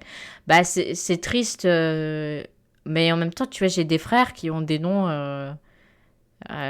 qui ont subi de la discrimination, en fait. Et c'est pas en t'appelant Mohamed que ça va aller pour toi, tu vois. En fait, parce que tu te dis, ouais, t'as envie de donner toutes les chances. Parce qu'en plus, déjà d'avoir quelqu'un qui est d'une culture différente, enfin une culture, qui a un visage où tu sais que jamais il sera belge à 100%, tu lui donnes pas déjà toutes les chances de son côté, tu vois. Enfin, c'est pas toi, c'est pas ta faute, mais c'est ce qui se passe, tu vois. Parce que même moi, alors que, enfin, tu vois, je mets pas le foulard et... Mon prénom et mon nom ne disent pas vraiment que je suis arabe. Pour des gens qui sont pas arabes, ils devinent pas, ils veulent pas tellement. J'ai subi de la discrimination, tu vois. Et rien que, alors que, enfin, moi, ça va. mais ça veut pas dire que je vais donner. Mais je connais genre un ami de mon frère qui a changé son prénom en Édouard, tu vois, parce que voilà. Mais c'est la réalité, hein, malheureusement. Malheureusement, la multiculturalité n'empêche pas la discrimination. Bah ouais, c'est clair. C'est clair, mon ami. Oh, merci pour le follow, Pros en Flamme. Je t'ai convaincu par mon argumentation. Mais bon, à un moment, on pourra faire un stream racisme, sur le racisme, pour en discuter, mais bon, beaucoup de choses à dire, quoi. Beaucoup de choses à dire, les gars. Hein. Pas convaincu, mais j'aime la liberté du chat. Pas convaincu de... Oui, j'ai rigolé.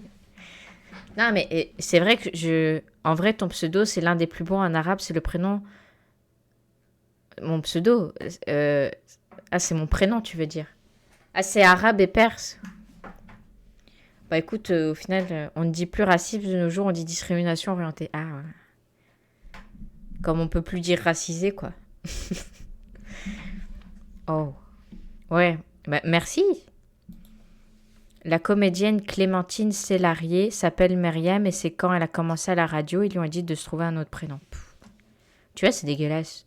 En plus, Myriam... Enfin, j'allais dire ça va. Ça va encore. Mais c'est dégueulasse. Et tu vois, en fait, t'as pas le choix. T'as pas le choix. Est-ce que tu dois dire, ouais, je vais forcer le combat sur mon enfant? C'est ma thérapie, j'ai pété les plombs sans abandonner, pardon, What?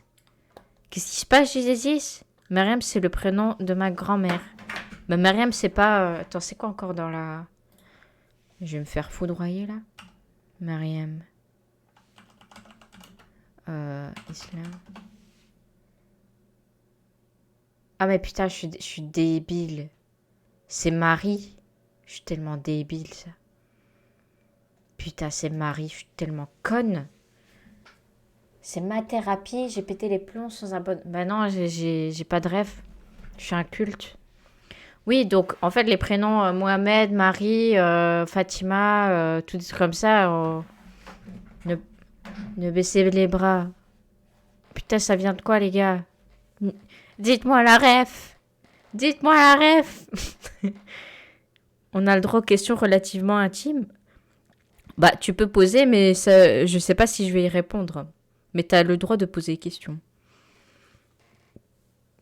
Pire des refs, moi c'est Anis, ça sonne pas arabe. Vaut mieux pas savoir, ça va, j'ai bossé toute la journée, c'est la fatigue. Oh là, jusque maintenant? T'es un fou. T'es un fou.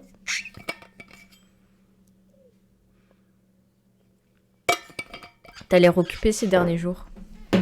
Oups.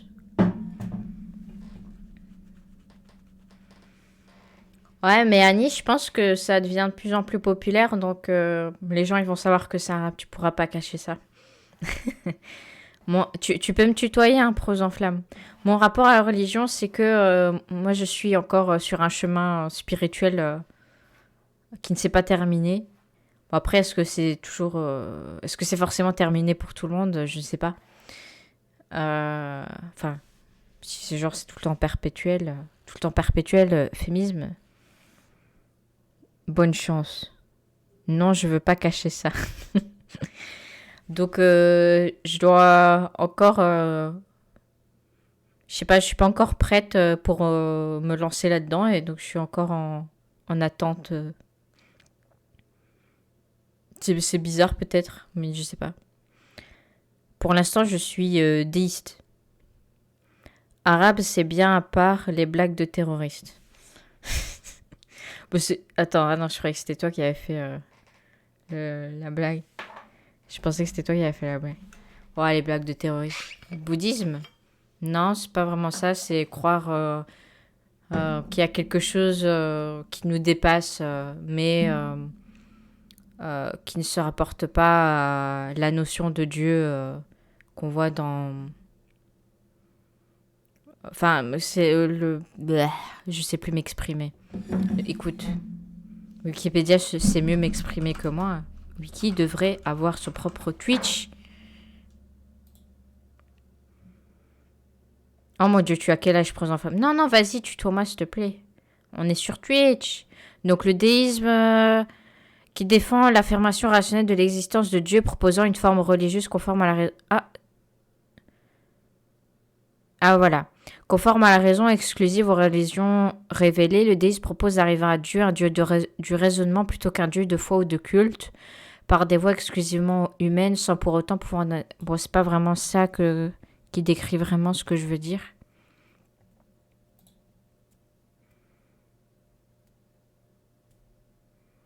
Oups, est-ce que je confonds les mots, moi?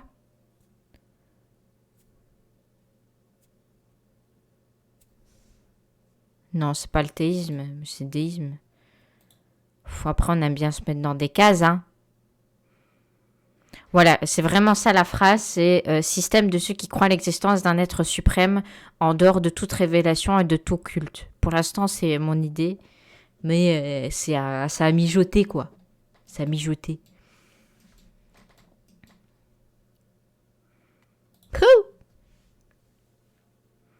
Non, non, je suis pas agnostique.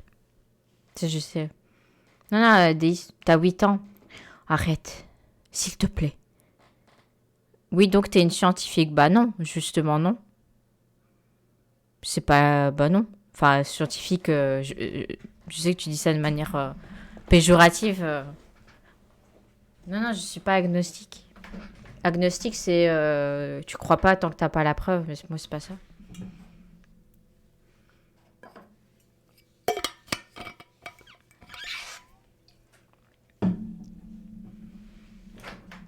En gros, moi, c'est genre, il n'y a pas de bouquin, il y a quelque chose que tu nommes Dieu, mais qui peut être... En fait, sans l'image qu'on se donne... Non, en vrai, science et religion, ça va de pair, mais il y en a qui y croient pas. Et... Ça, c'est... Chacun a sa croyance. J'ai étudié. Attends, tu poses peut-être trop de questions. Là, on va continuer la vidéo. Ouais, j'ai étudié comme... Ouais, j'ai étudié. Génétique me semble être une motivation supplémentaire pour résister à la tentation de passer à l'acte. Rien que pour le Ça se discute vu ton visage. Mais de quoi tu parles? défi de résister à son déterminisme biologique. Un peu à la manière du héros de Bienvenue à Gattaca qui veut devenir astronaute. Merde! Il parlait à mes what the fuck! Je sais que j'avais vu la vidéo, mais il y a super longtemps! Non, il va spoiler! Malgré ses problèmes de santé, on peut tous tenter d'envoyer chier notre code génétique en lui disant « Hors de question que je t'obéisse, pourriture d'ADN ».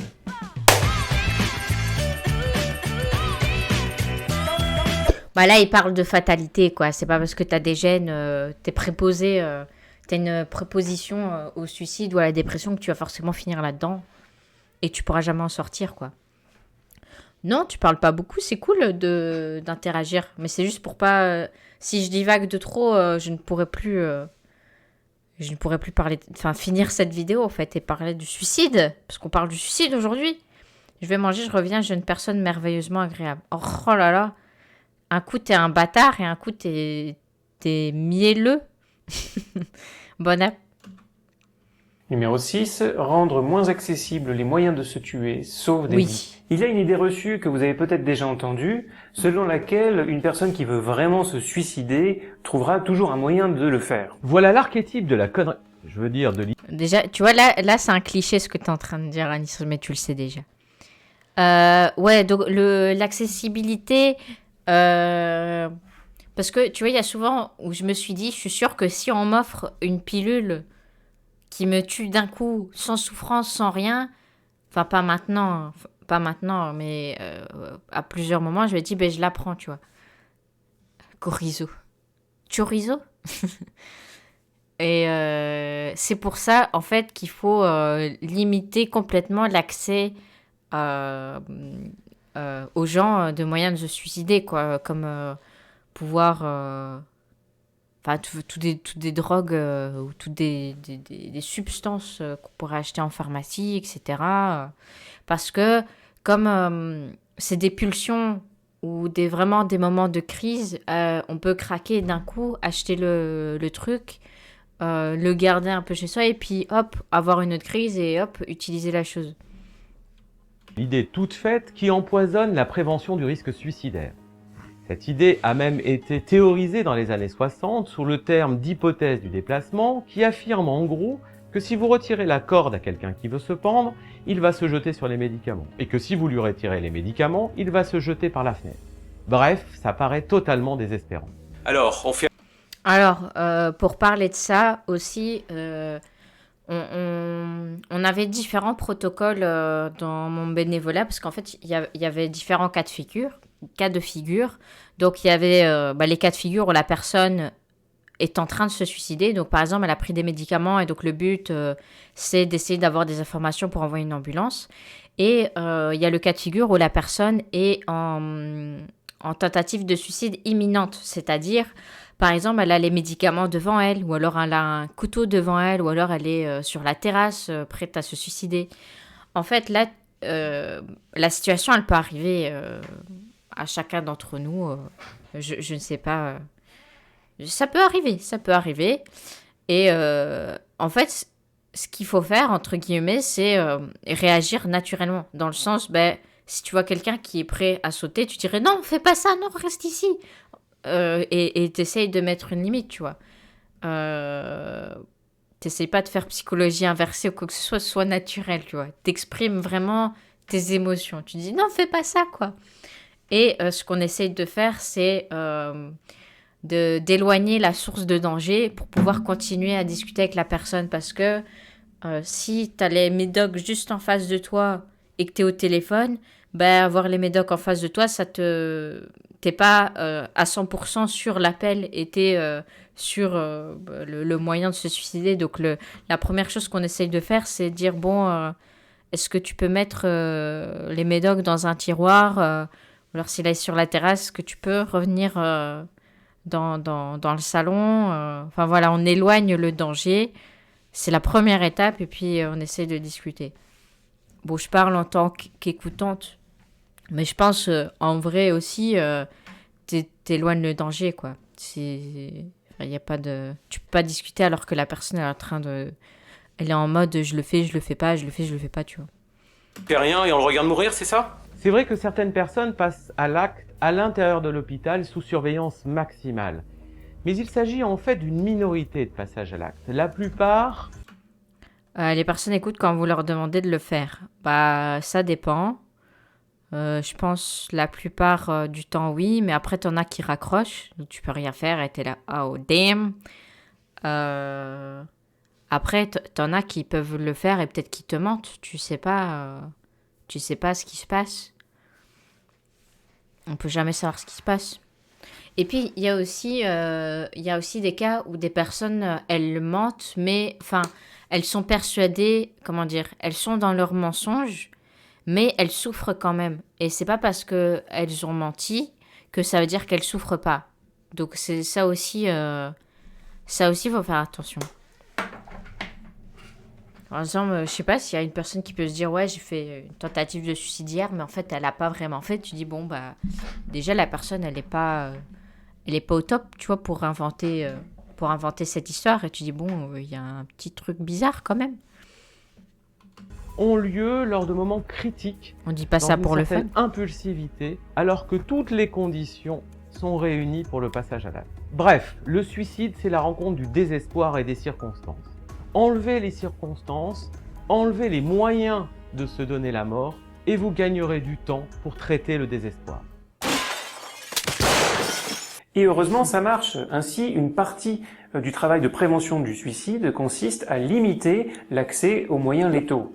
Par exemple, éviter de pouvoir acheter une arme de poing sur Amazon, éviter un accès facile à des médicaments potentiellement dangereux s'ils sont pris en surdosage, ou encore... Bon, après, ils disent ça, mais bon, genre, je suis en dépression, mais là, j'ai plein de boîtes de médoc. Mais je crois que ça dépend de la personne. Il y en a, ils sont autorisés à avoir, genre, juste la prise pour la semaine, ou même par jour, quand on voit qu'il y a vraiment un gros risque, quoi. Mais c'est vrai que, en fait, ça peut être perturbant de se dire, ouais, mais si c'est pas un choix, comment ça se fait qu'en limitant l'accessibilité à des moyens de suicide, ça prévient le suicide. Mais en fait, parce que tout ça part des pulsions et de cet étau d'étranglement. À chaque fois, je me dis, est-ce que je dis ça correctement? Tout part de ça parce que c'est temporaire et c'est le moment où, hop, t'es dans le mal et c'est là où t'y penses. Et si c'est disponible, si facilement, tu dis, ok, je vais au magasin, j'achète ça et hop, c'est fait, quoi. Alors que si c'est plus dur d'y arriver et que t'es en plein dans ta crise, tu te dis, mais comment je vais faire ça, putain? Or, sécuriser les ponts, les passerelles, etc. Si. Dans les travaux scientifiques, les preuves d'efficacité de ces mesures sont plutôt controversées. Mais même si elles sont minces, est-ce qu'il faut vraiment attendre d'avoir une preuve ferme et définitive de l'efficacité de ces mesures? Ce qui est sûr, c'est que si elles sont prises isolément, elles peuvent paraître un peu ridicules. Par exemple, en distribuant gracieusement des pyjamas en papier pour lutter contre le risque suicidaire en prison? Exactement. Ce qu'il faut bien comprendre, c'est que ces mesures ont un sens si elles font partie d'un tout, aux côtés de tout un tas d'autres dispositifs de prévention du suicide. Et lutter contre l'incitation au suicide. C'est la seule solution que tu trouves à l'instant T pour faire partir la souffrance trop lourde à porter. Bah ouais. Ouais, c'est ça, c'est... Faut pas se dire... Ouais, il voulait se donner la mort, il voulait arrêter la souffrance. Mais après, il y a d'autres types de suicides... T'en as, ils sont pas en... Comment dire? Ils sont pas en phase avec la société ou... Enfin, je sais pas, il y a différents types de suicides, mais moi, je parlais vraiment de ceux liés à la souffrance et où ils recherchent de l'aide. Ah, et ça me fait penser que dans les statistiques aussi, il y a une écrasante majorité des personnes qui vont parler à un proche d'une manière ou d'une autre avant de faire une tentative de suicide. Donc, genre, soit un signe, soit une phrase, mais ils vont le dire certainement à quelqu'un dans leur entourage. Donc, ça aussi, c'est important. Donc, se dire, ouais, mais les gens, ils ont pas prévu, enfin, ils disent rien, et puis d'un coup, hop, ils ont fait quelque chose. Mais en fait, il faut faire attention aux signes. Si la personne dit, ouais, je suis dans le mal, ou tu vois... Enfin, juste une petite phrase où tu dis, bah, c'est bizarre, d'habitude, elle dit pas ça, quoi. Faut faire attention, quoi. Je sais pas parler, je suis fatiguée. Suicide, ça en fait partie. Dans les années 80, en France, une affaire a fait grand bruit. La publication d'un livre intitulé Suicide, mode d'emploi. Livre dans lequel tout un chapitre est consacré à la promotion des moyens les plus efficaces de mettre fin à ces jours. 5 ans après la publication du livre, le Sénat a adopté une loi punissant l'incitation au suicide et la promotion des moyens permettant de se donner la mort. Numéro 7, en parler peut éviter un passage à l'acte suicidaire. Ça, c'est une vraie idée. D'autant que certains d'entre vous pensent encore qu'il suffit de parler de suicide à quelqu'un qui va mal pour provoquer des idées suicidaires chez lui, voire un passage à l'acte. Attendez une seconde. Ah, j'en ai une belle là. Bref, si vous pensez qu'un de vos proches a des idées suicidaires, exprimez-lui votre inquiétude tout simplement. Vous risquez quoi en fait? Au pire, vous vous êtes trompé. Et ça va, Genesis? Bro, t'as pas trop de boulot? Fais attention. Donc c'est ce que je disais. Ah mon Dieu, t'as bien mangé, Anistras? Donc c'est ce que je disais. Parler du suicide, ça va pas donner une idée à quelqu'un. Mais ça, c'est super important, les gars. Attention. Donc il y a des gens, ils veulent éviter la discussion, etc. Mais c'est normal. Peut-être chez des gens, ça peut faire ressurgir la douleur, etc. Je peux comprendre d'éviter, mais parfois on s'enfuit la douleur on s'enfuit la douleur au fond et on enfonce ça et on écrase et c'est pas de la solution. Enfin, en tout cas, c'est ma vision des choses, mais bon. Par contre, t'es dépressif et pourquoi ce sujet aujourd'hui? Parce que normalement, j'essaie tous les lundis de faire un sujet, enfin, ça fait juste 2 lundis, sur un sujet lié à la santé mentale. Mais c'est tellement important, ça peut sauver des vies. Si vous pouvez envoyer la personne vers un professionnel, je sais plus dire. Par contre, t'es dépressif, pourquoi ce sujet aujourd'hui? Pourquoi pas? Parce que c'est des sujets que je maîtrise, entre guillemets, donc c'est pour ça que j'en parle. Sinon, pour d'autres sujets, je préfère parler avec des personnes qui s'y connaissent, tu vois. Je vais pas parler de schizophrénie alors que j'ai pas de proche qui est touché ou... moi, je suis en dépression et voilà, quoi. Il y a des hauts et des bas, mais là, je suis plus... je pense que j'ai passé le pire, s'il vous plaît. Ouais, ça va, c'est la fin d'année. Ah ouais, il y a tous les projets qui se terminent, là. Ça va, moi, je suis fatiguée. Je suis fatiguée. Je suis encore en fight pour éviter de dormir à des heures pas normales. C'est pas parce qu'elle parle de suicide qu'elle veut se suicider. Ah non! Non, moi, j'ai dit que c'était un sujet qui m'intéressait. Et justement...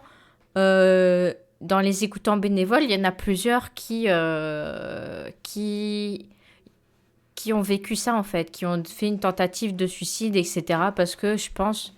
Moi, dans ma tête, et même j'en parlais avec les psychologues qui étaient là, pour moi, il n'y a pas meilleure personne pour comprendre que quelqu'un qui est passé par là, tu vois.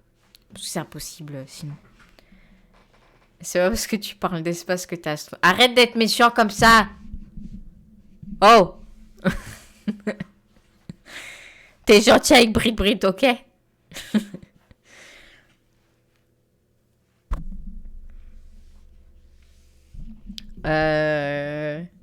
Ouais, non, mais même si j'étais pas dépressive, j'en aurais parlé parce que à la base j'étais bénévole.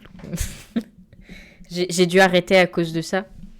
ça collait pas trop déprécié, mais je voulais faire une formation cette année pour être père aidant, mais je pense que c'était un peu trop tôt. Je t'aime bien avec ton Zoubi, ça va alors. Attention, hein. Attention, hein. Je punis sinon. Zoubi rien que pour toi. Et vous pourrez en rigoler ensemble. Au mieux, vous serez surpris par l'effet de soulagement que cela peut avoir et vous risquez tout simplement de lui sauver la vie. Le soulagement provient du fait que tout le monde en fait a remarqué que la personne qui souffrait avait des idées suicidaires, mais que personne n'en a parlé. Et donc celui qui va... En fait, quand j'entends ça, tu vois, j'imagine une image, tu vois, d'une petite personne enfuie parce que avec ma psy, à un moment, on travaillait avec des images. Vous voyez le jeu, comment il s'appelle? Le jeu de société avec les images. Dixit. Ah merde. Il y a mon micro qui lâche encore. Putain de bras. Ce micro est beaucoup trop lourd. Et donc, je devais choisir des cartes pour représenter au mieux le sujet auquel on parlait. Et quand on parle de ça, moi, j'imagine... donc le fait que quelqu'un parle de suicide et que la personne elle est suicidaire, j'imagine, tu vois, une pièce toute noire, une personne vraiment au fond et tu vois un petit halo de lumière qui entre par une porte qui s'est ouverte. Attendez, hein. Oh my god.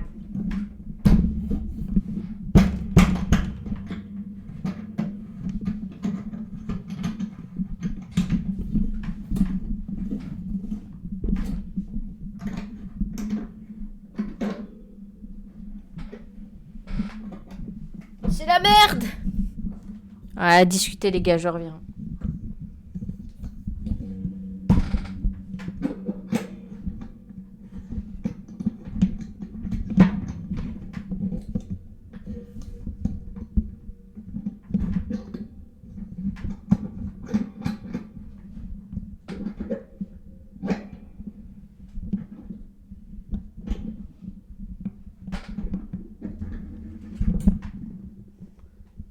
Ok. Bah, le micro est trop lourd.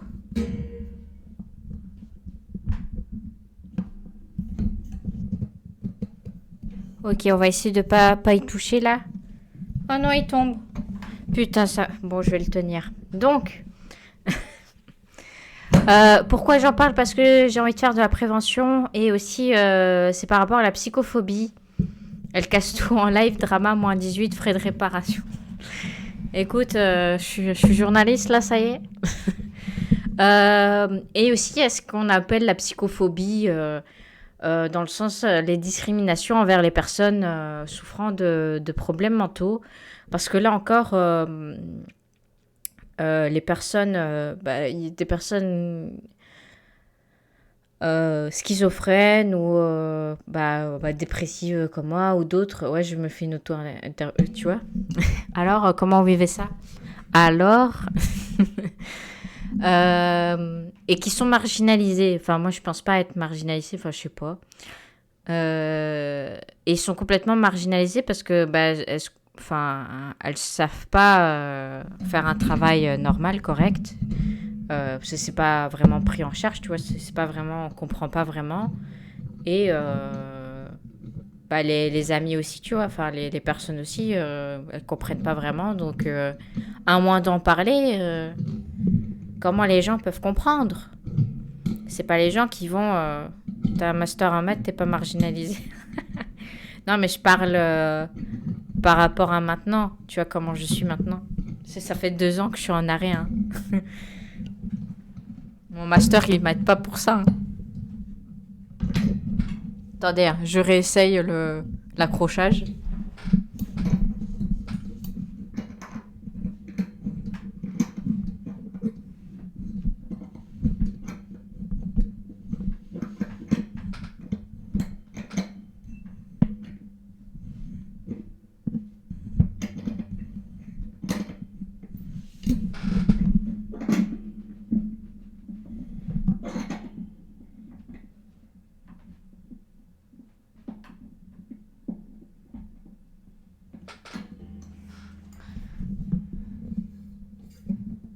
Ok. Là, c'est bon. Oui, mais ton master en maths, il te fait le petit-déj le matin et la vaisselle le soir tellement c'est long.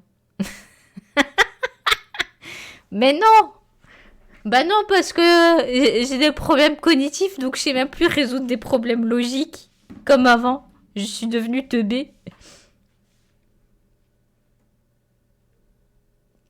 Arrête, bro! Et en plus, je fais partie des gens qui savent pas faire un... Voilà, c'est le privilégié qui parle, hein.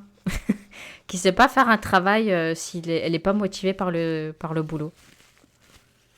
Un truc de fou. Oh non, tu tutubes. Je tutube, ça veut dire quoi, tutuber? Je tutube? Pas mal, ne va pas oser demander de l'aide à ceux qui visiblement se détournent gênés de sa propre souffrance. Malheureusement, c'est trop souvent le cas. En pratique, voici quelques éléments qui doivent attirer votre attention.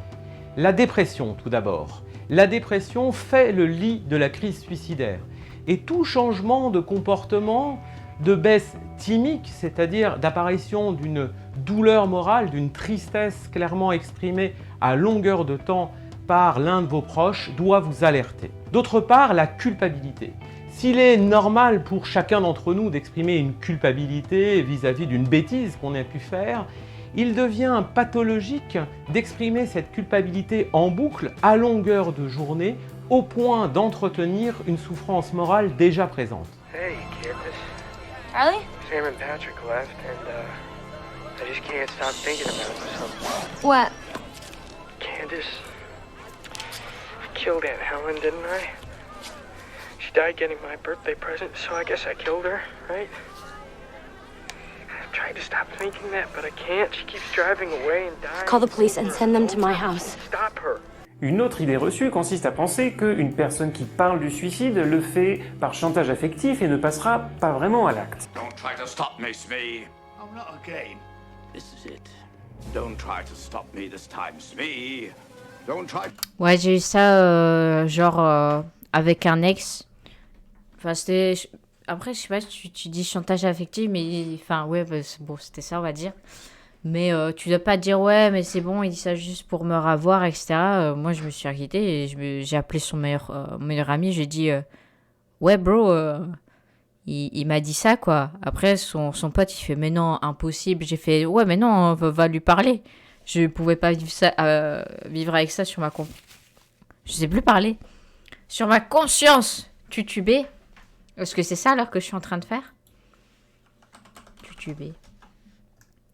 Pousser son cri en parlant du hibou. Un hibou, ça tutube. Chanceler, marcher en vacillant. Mais je marche pas, je suis assise. Bon. Try to stop me this time, Smee. Don't you dare try to stop me this time, Smee. Try to stop me. Après, tu peux dire, ouais, mais la personne, elle m'a menacé. Au final, elle n'est pas passée à l'acte, etc. Mais ça veut pas dire que le risque n'est pas présent. Si une personne en parle, même si elle n'a pas agi par rapport à cette parole, il faut prendre garde et faire attention. Je vous préviens. Smee, you better get up off your ass. Get over here, Smee. Bien sûr, c'est complètement faux. On estime que 8 suicidés sur 10 en ont parlé à leurs proches ou à leur médecin avant de passer à l'acte. C'est ça que je Et disais. bien sûr, il faut déclencher l'alerte rouge devant une personne qui commence à distribuer ses biens, à préparer son testament et ses funérailles. Numéro Ouais, 8, la crise suicidaire, ça se soigne. Oui, ça se soigne, et même ça se guérit. On en a un bel exemple. Perso, j'ai passé 3 ans sur Discord à parler avec plein de dépressifs, donc j'en ai vu de toutes les couleurs niveau problème personnel, du coup, je dis hamdoulilah de ouf. Ouais, il y a le fait de relativiser, etc., mais en fait, au final, tu peux aussi culpabiliser, te dire, ouais, mais pourquoi je vais mal alors qu'il y a pire dans le monde, etc., je devrais pas être mal comme ça, c'est nul, j'ai tout pour être heureux, ou alors... j'ai suffisamment, j'ai de la chance, et donc à un moment c'est bien de relativiser, mais concentre-toi sur ta souffrance et travaille là-dessus, quoi. Sinon, il y a toujours pire, hein. Il y aura toujours pire, il y aura toujours mieux. Dans un film pas très... Mais je suis jamais tombée dépressive, même si j'avais 20 contacts 21 de dépressifs. Ah ouais, enfin, c'est contagieux, mais ça veut pas dire que tu l'es direct. Non, mais la dépression, on parle de facteurs génétiques, et c'est le suicide qu'on parle de contamination, il me semble. C'est pas le fait d'avoir des contacts dépressifs qui te rend dépressif. Ça, il y a un facteur génétique, mais le suicide, c'est autre chose. Connu, It's a Kind of Funny Story d'Anna Boden et de Ryan Fleck. Ce film, c'est un peu le saint graal du psychiatre. En effet, pour une fois, l'institution psychiatrique est décrite de façon bienveillante, sans véhiculer tous les fantasmes péjoratifs habituels. Bah oui, lorsque l'on pense à la psychiatrie dans un film, dans un jeu vidéo ou dans une série télé, on pense surtout à ça. Oh damn.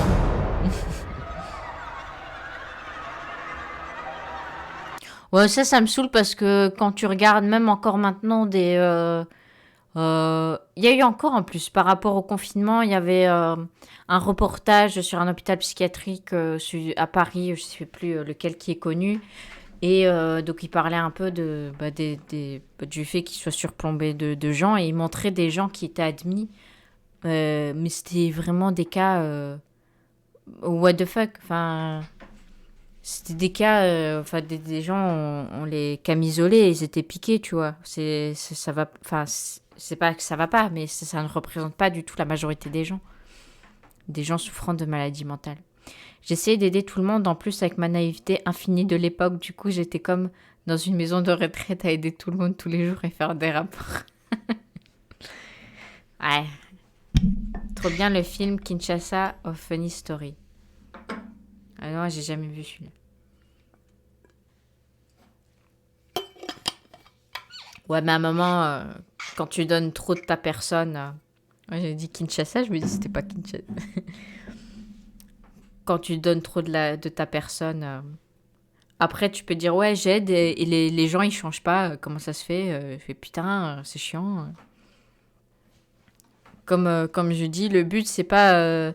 De prévenir dans le sens il faut aider les gens, il faut que vous les sauviez, mais de faire de la prévention et savoir reconnaître les signes et voilà, c'est surtout ça en fait, et éviter de véhiculer des clichés, quoi.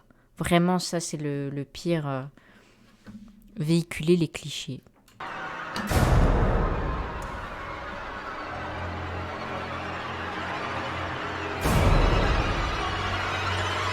Eh, mais c'est ça!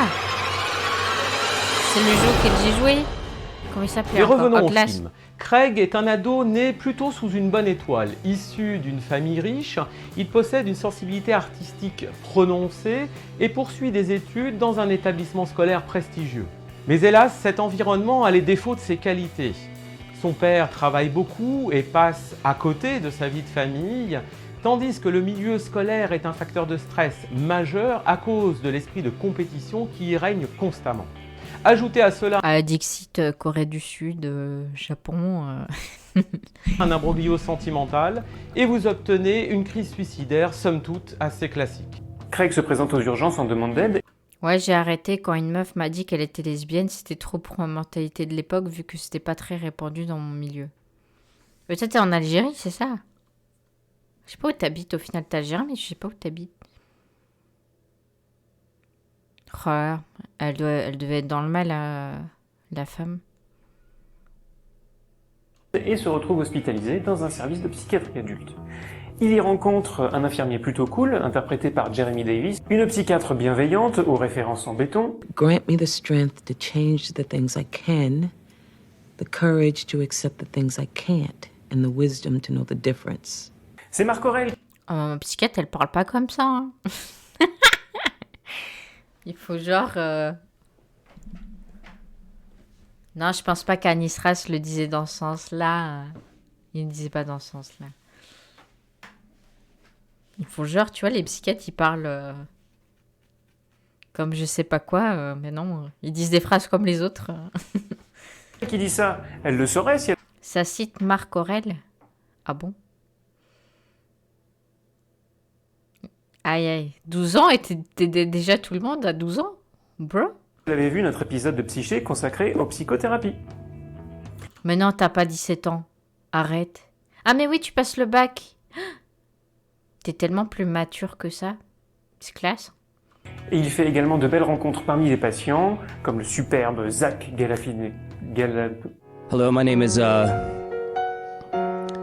Zach Galifianakis, and I hope I'm pronouncing that right. Bon, ok, le film n'est pas parfait, il est même un petit peu light, mais tous les ingrédients de résolution de la crise suicidaire sont présents. Prendre au sérieux les idées suicidaires, check.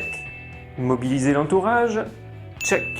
Prendre en compte la dimension médicale et soigner une éventuelle dépression. I can't be here until Thursday because I'll miss school and my friends might find out where I am. There's nothing to be ashamed. Putain, il y a 10 personnels soignants pour une personne. Waouh!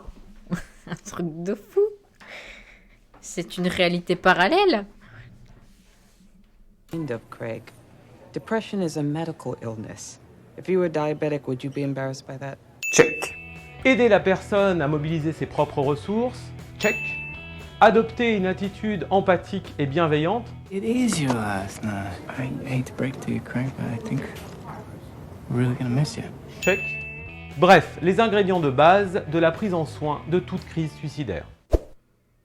S'il ne faut retenir qu'une seule idée, retenez l'ambivalence. Vous vous souvenez, c'est ce combat entre deux idées contradictoires dans l'esprit du patient suicidaire. Pourquoi retenir l'ambivalence? Eh bien tout simplement parce que c'est là-dessus que l'on peut fonder l'espoir de sauver une vie. La parfaite illustration, c'est ce reportage où le policier affecté à la surveillance du Golden Gate Bridge à San Francisco explique dans une conférence TED que les rares personnes qui ont survécu à leur chute ont exprimé ce sentiment d'avoir fait une erreur. Most of those folks have said that the second that they let go of that rail, they knew that they had made a mistake and they wanted to live. Voilà, on a terminé avec ce tour d'horizon sur la problématique du suicide. C'est comme en beaucoup moins grave quand, tu vois, quand tu veux prendre une décision et que tu dis ouais, je vais tirer pile ou face, et pendant que la pièce elle tourne, tu te dis ouais, j'espère que ça va tomber sur ça. C'est comme ça que tu prends ta décision. Ouais, faut trouver des bonnes conférences TED. Mais moi, il y a des trucs où tu vois des vidéos de policiers qui essayent d'aider genre des personnes qui vont sauter d'un pont et qui... Ou alors, ou même des personnes lambda, je sais pas. Enfin, j'ai déjà vu des vidéos où la personne dit « Ouais, mais pense à ta famille, à tes amis. » Moi, j'ai envie de baffer la personne. Je fais « Mais non !» Dans certains lives, on m'appelait papy tellement je partais loin dans les débats argumentatifs alors que mes interlocuteurs avaient plus de 30 ans avec des avis aussi vides que leur mentalité. Waouh, le melon! Le melon! Bah, si t'as des conférences TED sur des trucs de santé mentale, moi je veux bien voir. Braid. Bien sûr, il y a plein de choses dont on n'a pas parlé. Les suicides-homicides, les attentats suicides, les suicides collectifs et les pactes suicidaires, les suicides philosophiques, les suicides héroïques, les équivalents suicidaires, le suicide chez la personne âgée, le suicide au travail... Ok, Jeff, n'en jette plus. Si vous voulez poursuivre ce débat, on vous attend dans la section des commentaires. Et n'oubliez pas que la folie est parfois, contrairement au suicide, la meilleure manière de s'adapter à la réalité.